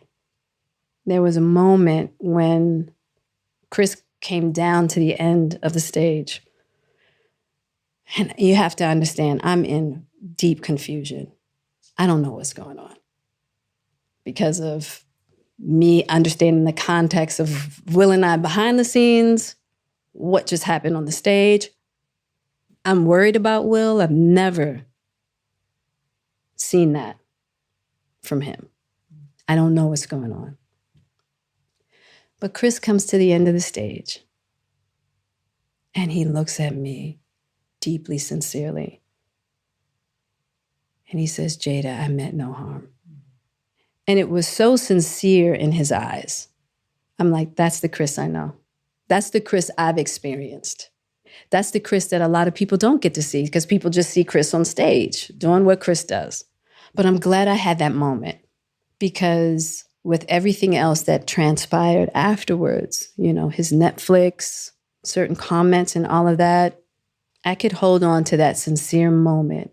So when we talk about looking past personality, and when somebody has had that opportunity to show you their heart, to show you their spirit, that's the truth, not all the other stuff that hurt, misunderstanding, confusion might bring up. So were my feelings hurt when I heard what was happening as far as the Netflix? Of course, my feelings were hurt, but I didn't take it personally. Because I can see his eyes right now as I'm talking to you. And that's the truth of Chris's spirit. Jada, I meant no harm. I talk about it in the book. It's like, you got to have grace. When we're hurt, I'm not saying that I agree with how it was handled. I don't agree with it. But I understand. And so my hope is that there will be such a beautiful opportunity for healing. And my hope is that that will occur as time. Everything needs time. You have two beautiful men who have hurts and who have hurt one another. But they're both beautiful men. And as I said before, my hope is that these two very capable, beautiful men at some time figure out how to resolve this whole thing of the present and of the past. You know, because life is about healing, man. It's like life's too short. And, you know, sometimes conflicts can really amplify love.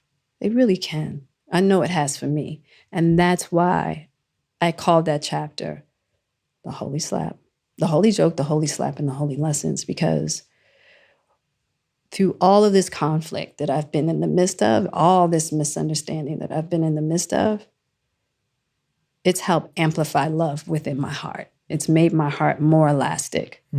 Hate, and I really have been able to understand how hate has a ceiling. You know, hate, aggression, Wow. you know, it has a ceiling, whereas love is, Wow. But it takes so much courage. And it's so easy to go into aggression. It's so easy to go into, you know, hateful feelings. It's easy. And I can't blame anybody for doing it. And I have no judgment because guess what? Been there, done that. You know, Jada, when you started today, you said that, you know, this is your journey from being unlovable to trying to find love again. And it's really the true story of all of our lives of just, we're all on that journey of being unlovable, thinking that if someone loves us, we'll be fine. then thinking that if we get or achieve this, we'll be fine. Then thinking if I love this person perfectly, then I'll be fine. Yes. And it's like we keep filling in that Yeah. the sentence between unlovable to lovable with so many versions. And I think what this book, this memoir does so beautifully, honestly, is you show us every version that you tried to fit Yes. in that gap. Right? Every version That you tried to fit in that gap, you're just showing us the reality of what that comes with, like the pain that comes with trying to fit everything into that gap. And I appreciate you for doing that, because it's hard to not turn every story into a fairy tale ending or a perfect ending. And there isn't that here. And I think that that's what truly makes it relatable. It's what truly makes it applicable wherever we are on our journeys on that spectrum and anyone else's. And it's why I said that I really hope that anyone who's on that journey themselves will pick this book up and be able to notice which gap they're trying to fill it with. Yeah. And come back in, if that feels right, if that resonates. That's really right. It's like, because you're right. It's like all these, it's like, okay, that didn't work. Let me go over here. Let me try this. And then it just, nope. You got you. You got to heal you. And you got to really get with a power higher than yourself.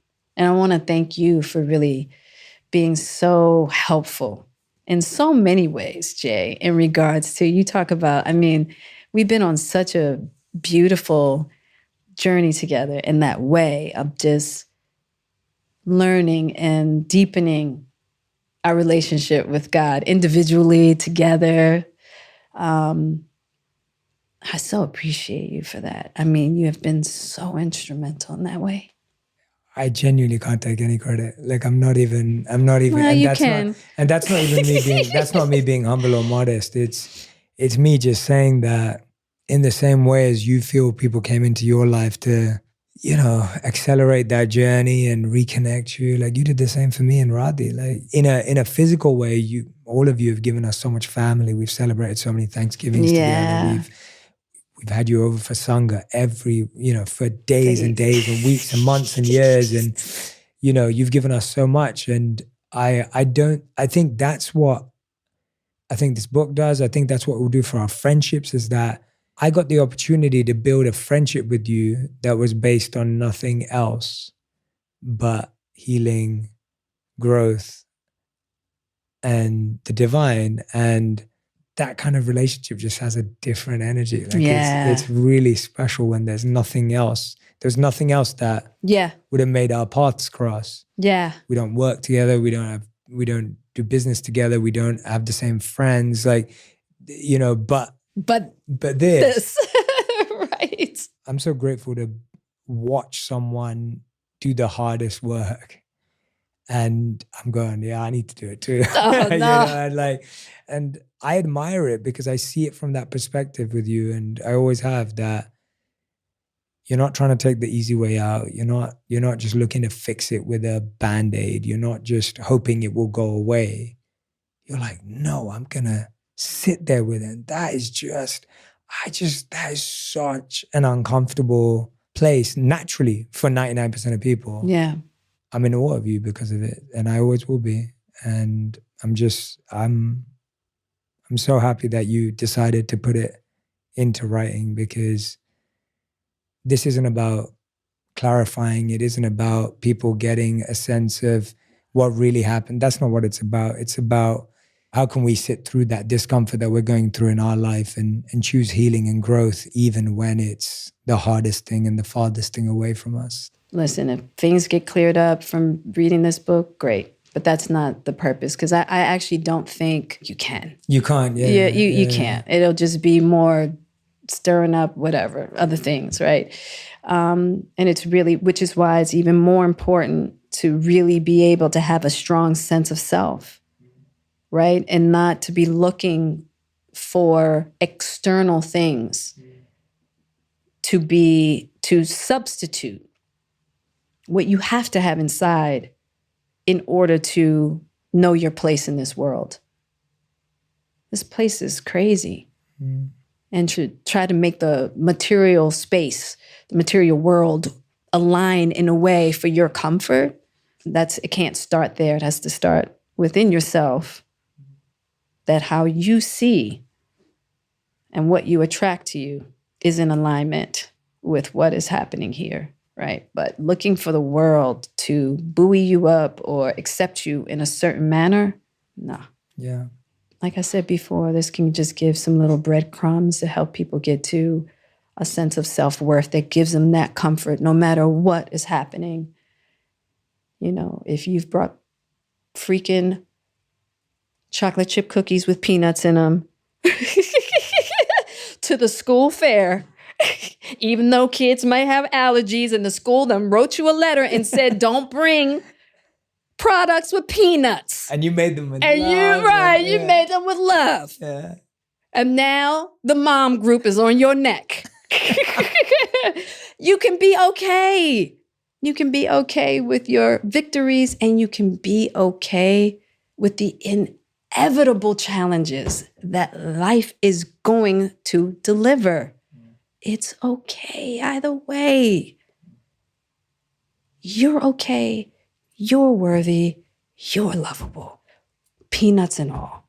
So Jada, one of the things that you mentioned was that you went to the Oscars as family, Yeah. but not as a wife. Yeah. And I wanted to ask you, how do you define the status of your relationship now? And what is it like? You know, right now, of course, it's been an intense 2 years, and we've really been doing some deep healing together. And that's why I was saying before, the idea of how just really disruptive situations can amplify love in a certain manner, because it kind of forces you to have to dive a little deeper.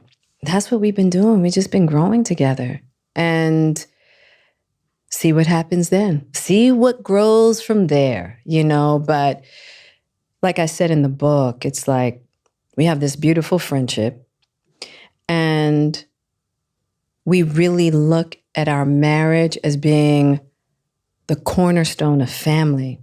We're both kind of coming up with different definitions of what marriage means for us. We're still figuring all of that out.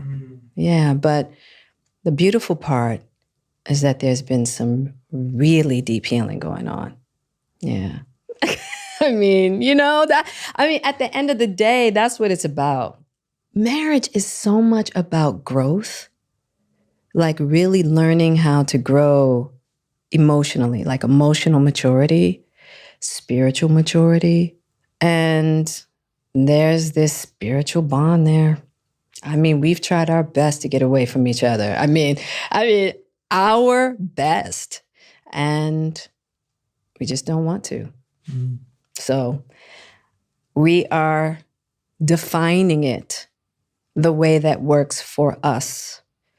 And I think getting comfortable with not being concerned about what anybody else thinks about it. Mm. We have this life partnership, and every day we're trying to figure out what that means. Mm. You've both talked about how you feel like you're a mirror for each other. Yeah. And when I've spoken to Will as well, it's like he feels like you're the person who knows him to his core. Absolutely. And he knows you to your core. Like, you know everything that potentially there is to know about each other. Everything. And you're obviously still learning. Yeah. What's really interesting about that is some people would say, well, why not just get divorced? Yeah. Everybody's always like, why don't you just get divorced? Yeah. And it's like, that's like quitting. I don't think there's any person that could embrace the best and the worst of me and be willing to hold space in the way that Will holds space for me, in the way that I hold space for him.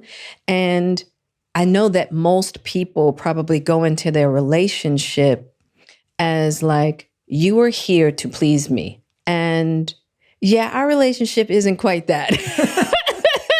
It's like, it's more about there's no greater mirror I could have than Will. I can't get around myself, just like he can't get around himself with me. And I think that that's just been what this has been all about. Like, it's been a deep clearing, like really having to look at yourself in ways in that mirror that, sure, we talk about this all the time. Would it be easier to go and find somebody else and have a more pleasing, more comfortable relationship? Maybe. But would that get me to the person that I really want to be? I don't think so. And I'm not saying that everybody's relationship is supposed to be that. I'm not here to say that. I'm just saying that that's what my relationship is. That's something I desire to get to a deeper part, a more spiritually sound, emotionally sound, and really understand love unconditionally. And the thing that I've learned about unconditional love, you can't really understand what unconditional love in ideal circumstances to really get to what it is to love yourself and someone else completely with all that's divine, all that's human, all that's perfect, and all that is deeply flawed, and have full acceptance for it all. I tell you, this is, marriage is not for the faint at heart. It's just not. And it is definitely, I believe, different people get married for different reasons. So I'm not trying to say why anybody else should be married. But for me, the holy path of getting to a divine aspect of myself in partnership with Will. And it seems like Will wants the same for himself. And it's taken us, we got together at what? I was 23. Okay? 23 when I first decided to commit myself to Willard Carroll Smith. Lord Jesus. So young. So young. We were babies trying to figure this out. And you know what's interesting about young relationships? You create these young patterns that get so, like these really young, immature patterns in yourself and how you relate to your partner. And then you create these dynamics between one another that it takes a while to like really be willing to look at that stuff and dissolve it and let it go and mature and grow. It takes some real like self-inventory, patience, courage, right? Because you're breaking down everything, all your romantic ideas, everything you thought, relationship or marriage, all your romantic fantasies, just blow up in flames. But it's really been freeing. It's really been freeing to see what's more true, right? I'm not saying that I know the truth yet. I just feel like I'm seeing more of what's true, as regards to what love and partnership is about. Because I was definitely one of those people that's like, you're here to make me happy. And when you don't do it, that's a problem. And that's a normal setup. That's how we believe relationships are. And, I've talked about it before, and I put it forward in my book, this idea that we think pleasure is the ultimate gift of a relationship, but really purification is. And that's a really tough idea for anyone, including me. I haven't perfected that idea, for me to wrap my head around. And I can honestly say that I love Radhi, and you've seen us both together and everything, but the greatest gift Radhi gives me is a mirror and a purification of Radhi can call out my ego better than anyone or anything, and I know it's coming from a good place. Yeah. Radhi can show me my flaws in the nicest, most supportive way possible and can receive it back from me. Yeah. And then I feel like because of her, I'm trying to be better, getting better, not for her. That's right. For myself. It's almost like the person that you live with knows you so deeply, or the person that you've seen has seen you in all circumstances, Yes. in all situations, knows you the deepest. I always say, Radhi knows whether I woke up and meditated in the morning. Yeah. Like Radhi knows whether I got angry or frustrated at night after a phone call. Like Radhi knows that. And if I use that to my advantage of, am I becoming, am I growing? But it's such a hard concept for people to understand because it's so counterintuitive to the pleasure-seeking mind that we've been conditioned to chase. And again, I'm not saying we shouldn't have pleasure in relationships. Oh, absolutely. That's not the point I'm making. I'm just saying that there's more to it. There's another level. There's definitely more to it. And I think we've talked about this before, you and I, as far as people believing that romantic love is the highest form.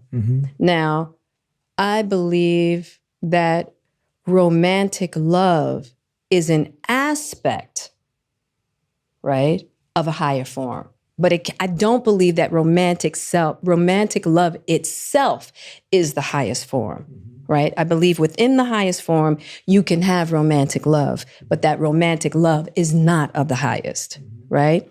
And that's all I've been examining and exploring with Will, and really trying to understand the power of unconditional love, friendship. Like there's something about friendship, familial love that is beautiful.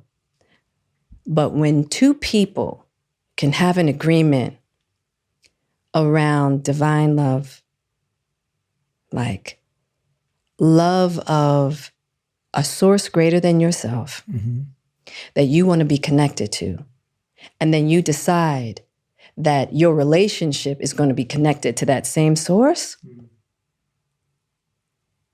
oh boy, now we're on to something. Now we're on to something. But to think that romantic love can hold all of the difficulties and challenges alone. And I think that's why so many of us get into these power struggles, and why there's so many divorces, and why that, just all of this strife in relationships. You brought up something that was really important. And it's the idea of Radhi, when she can kind of pull your coattails with love.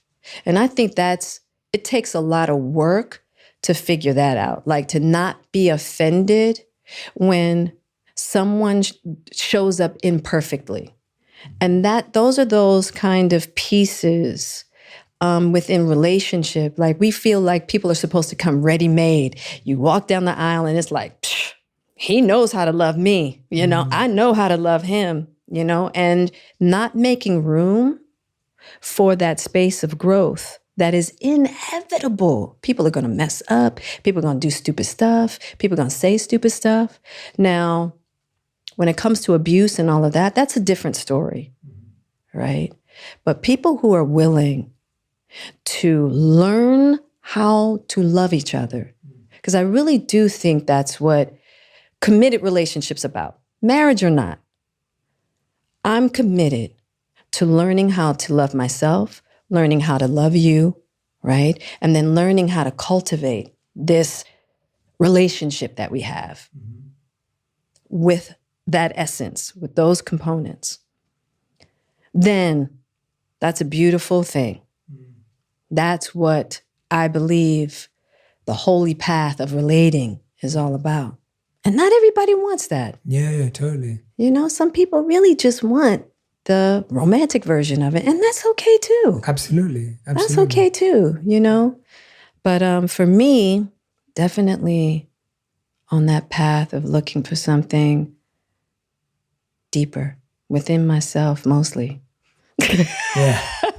How did you let go of that desire for romantic love, but then hold on to the friendship? Because I feel like that's a journey that is so hard, whether someone stays married or gets divorced, or like you both are. You described yourself as best friends. Yeah. How did you hold on to friendship, being able to let go of the mirage that you had earlier, or even not even the mirage, the reality of what you had earlier, as you talk about in the book?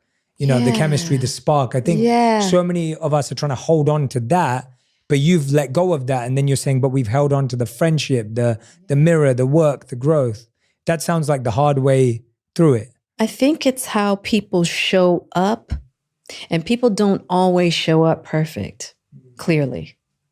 But one thing about Will and I, we're just not willing to give up.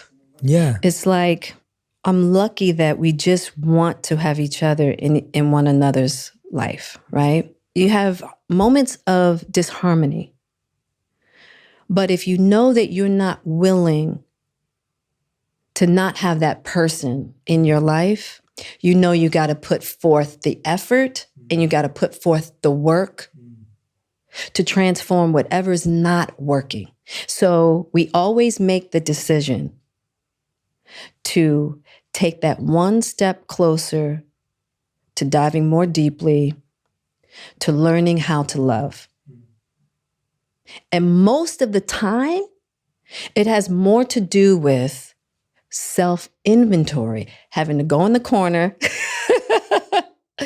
and look at oneself and then come back and go, I was tripping.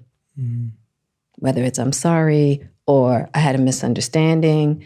Can we look at this now together? Because now I've looked at it in my corner alone and I've seen my part. And I want to talk to you first about my part. A, B, C, and D, right? And then inevitably, usually your partner will go, well, you know, I could have done such and such and such and such. Yeah. And so when you have an agreement that's really unspoken of like, I want you in my life and I want to have good times with you and I love you, then that's the energy that nurtures and keeps one willing to just keep working at it. So there's that deep love. And the great thing is that Will's got a great sense of humor. Yeah, You know what I mean? Yeah. He's got a really good sense The of best, humor. yeah. So he has a way of being able to help me get out of my funk. But I'm kind of like, you talk about this a lot with Roddy, where I kind of have to take my time. Like I'm not always ready to talk right away. I need to like sit. I need to be with myself. I need to kind of like work through my thoughts and all of that. Where Will is always ready to talk. Yeah. I like to go deep. He likes to get funny. The great thing about him, he can go deep. Totally. Absolutely. And there are times that I really like to play and have fun. Yeah. So we're like these energetic fields. You know, I'm earth and he's sky. You know, we are your typical yin and yang. Yeah. There's this great chemistry there between us that just works. But when it doesn't work, oh man. Oh man. Oh man. You know what I mean? Those moments where it's just like, But I think that's just inevitable in every relationship, Yeah. you know? Agreed, And yeah. But it just doesn't look traditional. I think that's the point. That's the part where it's like, it just doesn't look traditional. It works. Oh, yeah. There's the trust, there's commitment, Yeah. there's understanding. And at the same time, it doesn't look it doesn't how you look think it would traditional. look. I don't know. I'm gonna be honest with you. There are aspects of traditional relating that absolutely work. But I think in this day and age, I don't know too many marriages that are traditional. I really don't. Everybody is trying to figure it out, right? And I think everybody's so scared to talk about all of the different ways that they're trying to figure it out. I know so many people who are like married, but not living together. Married, but have decided to have other partners. I know so many people and have for a long time that are trying marriage in so many different forms. And my whole thing is figure it out for you. Marriage is not a cookie cut out like formula. Besides, I do think that there's some staples. Love. But even that, let me out for a second. There's some people who are married strictly for business purposes. I've seen that too. As long as there's agreement between two people and how they decide they want to be together, stay out of it. It has nothing to do. I tell people all the time, don't look at my marriage as being contagious. Whatever I'm doing doesn't mean you got to be doing that. You got to be doing the thing that works for you. And I feel like every partnership, two people have the right to figure that out for them. And it's so different in norms in different cultures and different backgrounds. I mean, like for me and Radhi, we spend a lot of time apart because she likes to be back with her family in London and I travel for work. And so we discovered and agreed very early on in our relationship that when I work, she would often visit her family back in London and she loves it. And she wants to be with her mom and dad and her niece and nephew and her sister and brother-in-law and everyone. And I love my purpose and I want to be traveling. I want to be working. I want to be moving. And I remember so many times in our relationship, people would be like, is everything okay? Yeah. And then we'd go back to London. People would be like, why is your wife not with you? Or people were like, why is Jay not with you? And everyone starts thinking that there may be something going on. And it's actually like, well, no, this was our agreement. This is something we've sat and talked about and figured things out. And actually, we love distance because we get excited to see each other again. It's refreshing. It works for us. And again, it may not work for anyone else. Someone may say, I need my partner by my side every day. Fair enough. Right. And someone may say, I want to travel more than you do or less. But we just found that having honest conversations between us and knowing why we were making certain decisions, even though they were abnormal to our community, right, the community that we grew up in, right, where the way we live is very abnormal, even though it's just about time apart, the point was we had an agreement that worked for us. And I think getting to know you both, I can honestly say that I feel like you guys are both always honest and communicative with each other on what your agreements are. Absolutely. And that's what we have been discussing today as well, that, you know, there's always been that openness to do that. Oh, yeah. Well, I talk about it a lot in the book. Absolutely. And I think that a lot of people had a lot of misunderstanding, as we talked about earlier, I believe, in regards to open relationship and being able to be with whoever you want. No, that's not what was happening. And I think a lot of times that people just didn't know that we had agreed to not be together as we were trying to figure out, are we going to be separated?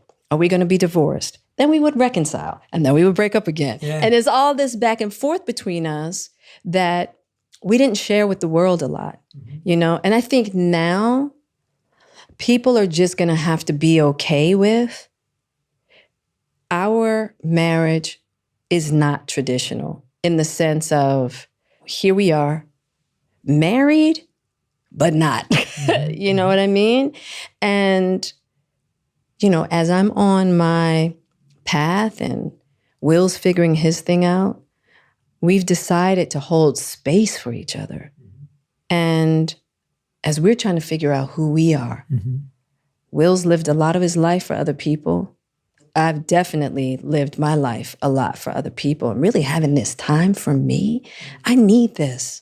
What I've been able to discover about myself in the last 5 years, 6 years, I think now, I've needed this time to really concentrate on me and really developing like a relationship with myself. And I feel like the better relationship I have with myself, the better relationship I have with everyone else in my life, including Will. And so I talk about that a lot in the book, you know, just a lot of the misunderstandings that have occurred, rightfully so. Because it's been a lot of mixed messaging. And then people are like, well, you know, you guys have been on the red carpet, you know, and all of that. We see you. We never knew there was a breakup. You weren't supposed to. That was between us. And at the end of the day, we're always family, no matter what. So I think that the way we are deciding to be in a union, people are just going to have to get with that. It's probably not going to look like what someone else is doing.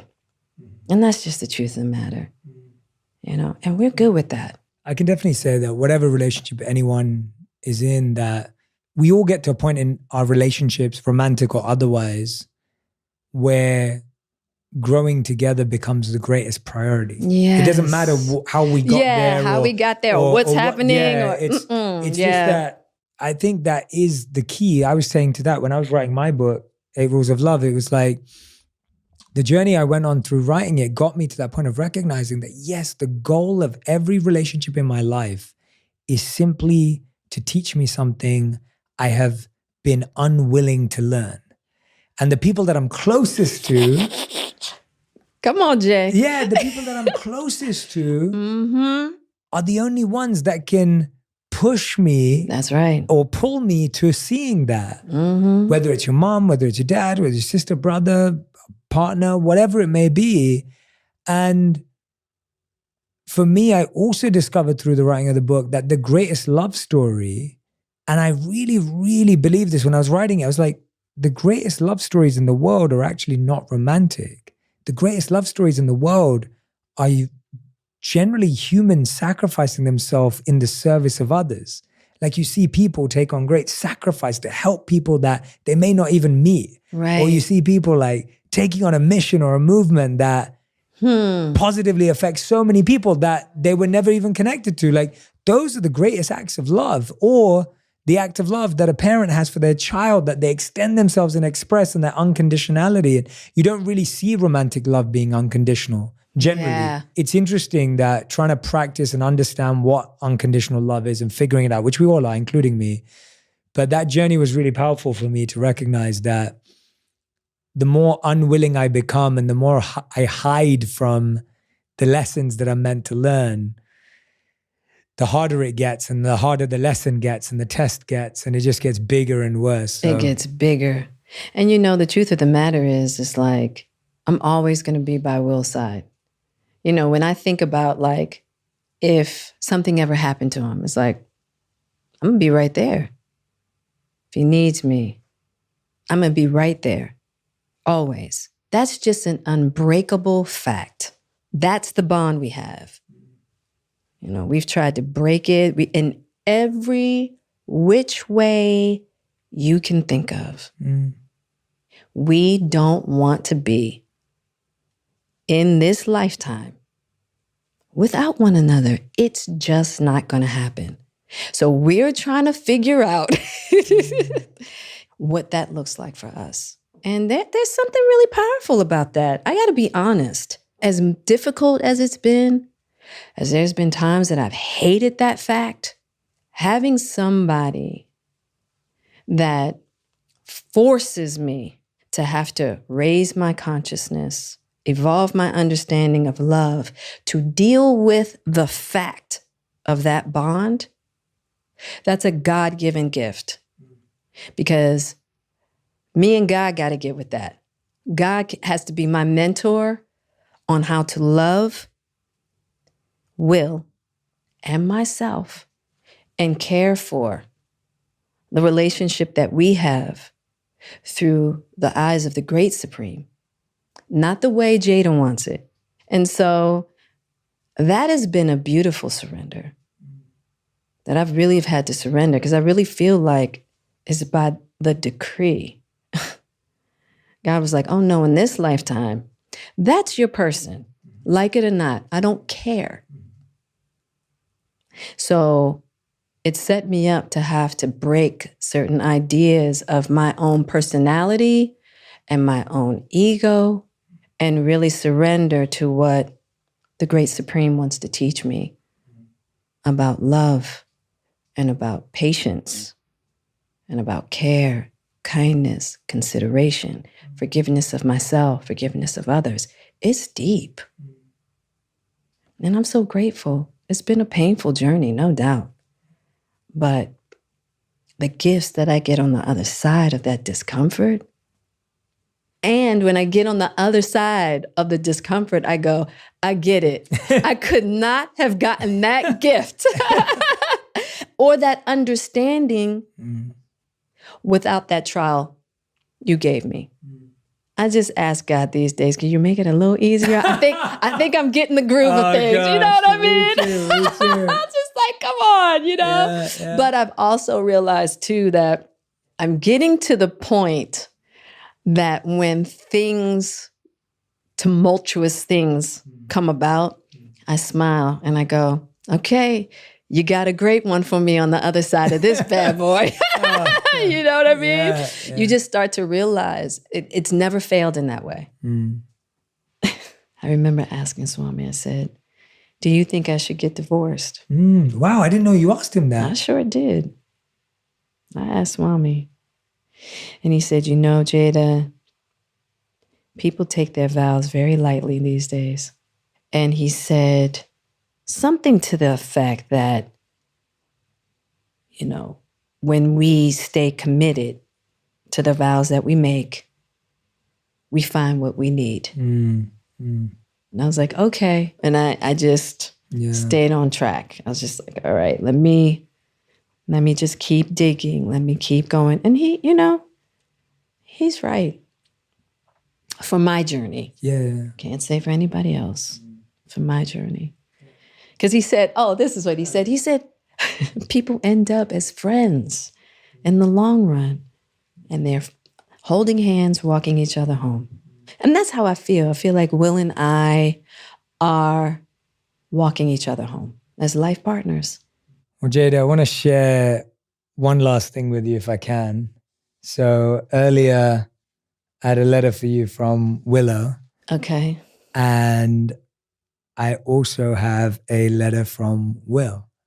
I may need your help with, you may have to reenact some words because I feel like you'll be able to channel Will better than me. I will not try and impersonate him because it won't go well. But this was for you, Jada. I think it was when Will found out that you were coming on the show. And right. I was happy that he was able to send this to me and so I could share it with you. And I'll just read it. And let's do it in his words. Okay. So you'll have to explain this one for us. I know, but I want the audience to know. So he said, congrats, Dink.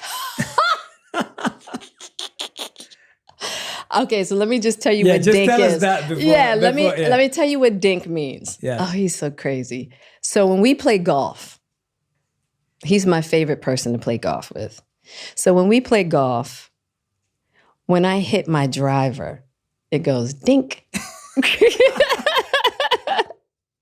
And so that's why he calls me Dink. Who's better at golf? He's definitely better. Okay. But I'm getting to a point where I can, you know, I can challenge him in a good way on a couple of holes for sure. All right. Okay. Congrats, Dink. I just turned the final page of Worthy. And damn. I'm going to get you to do the damn. How would he say it? Damn. I just turned the final page of Worthy. And damn. It is amazing to realize that despite having lived most of my life by your side, I still found myself shocked and stunned and caught off guard, laughing, then inspired, then heartbroken. I was all over the place.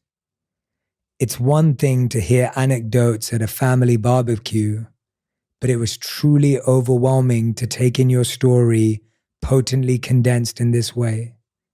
You are one of one, a rare blend of power and delicate sensitivity. I know it wasn't easy to excavate the depths in that way. I applaud and honor you. If I had read this book 30 years ago, I definitely would have hugged you more. I'll start now. Welcome to the Authors Club. I love you endlessly. Now go get some Merlot and take a rest. He know I can't have no Merlot. That's beautiful. That's why I can't divorce that joker. Yeah. There's one line that really hit me. Mm-hmm. And I want to hear obviously how you felt, but he said, if I had read this book 30 years ago, I definitely would have hugged you more. I'll start now. How did it feel listening to parts of that? You know, one of the things I talk about in the book a lot is perspective. When we got married, Will had to be 28, 29. We had such different needs. no right or wrong. Will was very driven. But I got married because I was pregnant and I wanted a family. And that, I must say, that was the one thing. We both wanted to create a family we never had. But what we thought took having a healthy family, Will believed, man, as long as I get out here, make money, get the biggest house, make sure you guys don't need anything, that's how you have a great family. And my thing was like, no, but love and, me and you, we got to da-da-da-da. Everything was centered around feelings, love, da-da-da-da. We just couldn't find agreement because we thought we had two different goals around what it took. And so to hear him say that he would have hugged me more is me hearing him say he would have taken a bit more time to listen and understand. And that doesn't mean that he would have to be off his path, but just to take a little bit more time to listen and understand. And I think when we were young, because I was the same way. I mean, when we were young, you just think your way is the only way. Mm-hmm. And I think that where Will and I are getting to now is understanding that our ways, my way is just one way. His way is just one way. And then how do we listen to each other more to blend those ways? I was very careful in not going into romanticized regret after hearing that line. I wish I could have hugged you more, but I will do so now, right? I was like, no. You're not going to go into romanticized regret. Wow. Because what I know as a fact is that every step, everything that has transpired between us has been absolutely perfect. Mm-hmm. All the beauty and all the ugly to get us to a place that we're coming to. And you could go, oh, I wish that, I had known this when I was younger. That's the whole point of youth. You don't know. You know what I mean? Yeah. And then to really just to be able to embrace like this time in my life and in his life and coming into newfound wisdom and enjoy that. But I'm so glad that getting closer to that blend between us. And that's what I'm saying. It's like, who else am I going to grow with like that? And be able to have that deep cherished moment of like, when you can look back at where you were 30 years ago and where we've traveled to get to this moment right here, right now, of this beautiful family. Without him, I wouldn't have had Jaden, Willow, Trey. Oh my gosh. There are no greater treasures than those three. And then all of the magnificent experiences he and I have had together. The great ones and the not so great ones, But they're ours, part of our tapestry. One thing I talk about in the book, going to see Ruby D when I needed some marital advice. And she told me, laugh now because you're going to laugh later. And it's so true. I didn't know what she was talking about then. But she'd been married at that time for 50 some years. Ozzy was gone. Ozzy Davis had passed on, And one of the things she said to me, I said, what's one of your biggest regrets? And she said, I wished I had laughed with him more. Mm-hmm. And that never leaves my mind. Mm-hmm. To just find ways to get through the bumpies, to get through the bumpy stuff, and let's get back to some laughter and some joy. Jada, I'm going to give this to you. In case you want to read it again. Yeah. And I want to thank you for, your vulnerability, your openness today, and the vulnerability in the book that you shared so profoundly today, but the book, you get to weave the tapestry together and the lessons and where they come in your life. And I really believe that anyone who will read this book will gain access to a much deeper understanding of themselves as a mirror, and also get an opportunity to reframe, rethink, renew ideas, perspective, thoughts about their own journey. That is all that I want. Like, we have so much fear around allowing people their journeys because we can tend to get hurt within them along the way. But it's inevitable. And the more that we can have acceptance for the reality that life is a journey. Nobody is meant to be perfect. It baffles me. Well, actually, let me take that back. It doesn't baffle me because I've been there. It doesn't baffle me. Yeah. I've been there where just being afraid to allow what is to be, and that is embracing our humanness and learning how to love each other through our humanness. All this cancel culture and all of this, that is purely a rejection of aspects of ourselves and a rejection of humanness. And that's where unconditional love has its most power, right? But if we can learn to do that with us, starting with ourselves, right? Learning how to have unconditional love for ourselves and have acceptance for our journey. And that's what I want from this book. I'm just putting it out there like, hey, this is what my journey looks like. And it ain't cute. This is what I've learned along the way. And this is how I learned how to gain self-worth and to feel worthy about it all. About it all. About it all, Jay. Every piece of it. And that's all I want for everybody else. It's okay. It's okay. You don't have to come down on yourself. And just because we stumble and we might lose our way doesn't mean we're lost forever. Thank you, Charles Xavier from X-Men, for that statement. I love X-Men. I did too. Charles laid it out just like that. I had to put that quote in my book. But it's true. And that's all I want for everybody. We are all worthy, embracing it all, every aspect of our journey. That is the thing that makes us worthy. We're harder on others because we're so hard on ourselves. We're hard on ourselves because we're so hard on others.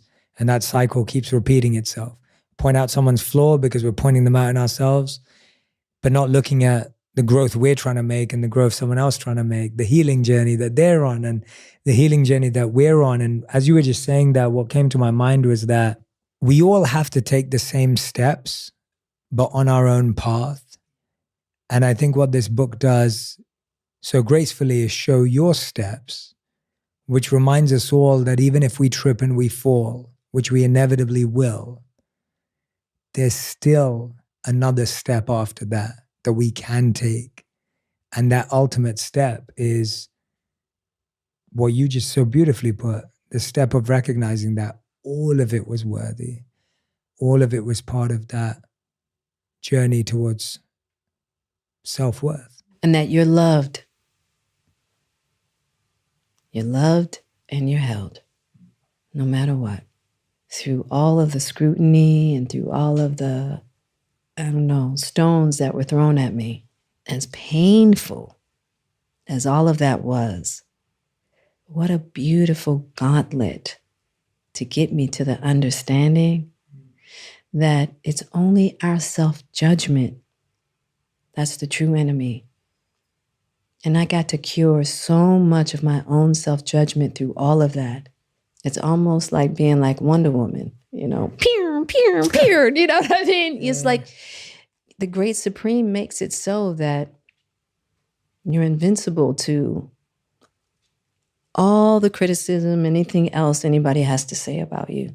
When you get that true sense of worthiness, doesn't matter what anybody else thinks, doesn't matter what other misunderstandings are happening. And I want that for everybody. It's a superpower, but it's not given without the trial. It's beautiful. It's beautiful. It's beautiful. Thank you. I'm so grateful. And thank you, Jay. Thank you, Jay. Yeah, thank you, Jay. You've been so good to me through it all. Thank you. Thank you. Thank you. Thank you. Thank you. So grateful to you too as well for letting me be a small part of the journey, because it's one that you give me the bravery to tread myself. So thank you. If you love this episode, you'll love my interview with Will Smith on owning your truth and unlocking the power of manifestation. Anybody who hasn't spoken to their parents or their brother, call them right now. Don't think you're gonna have a chance to call them tomorrow or next week. That opportunity with my father changed every relationship in my life.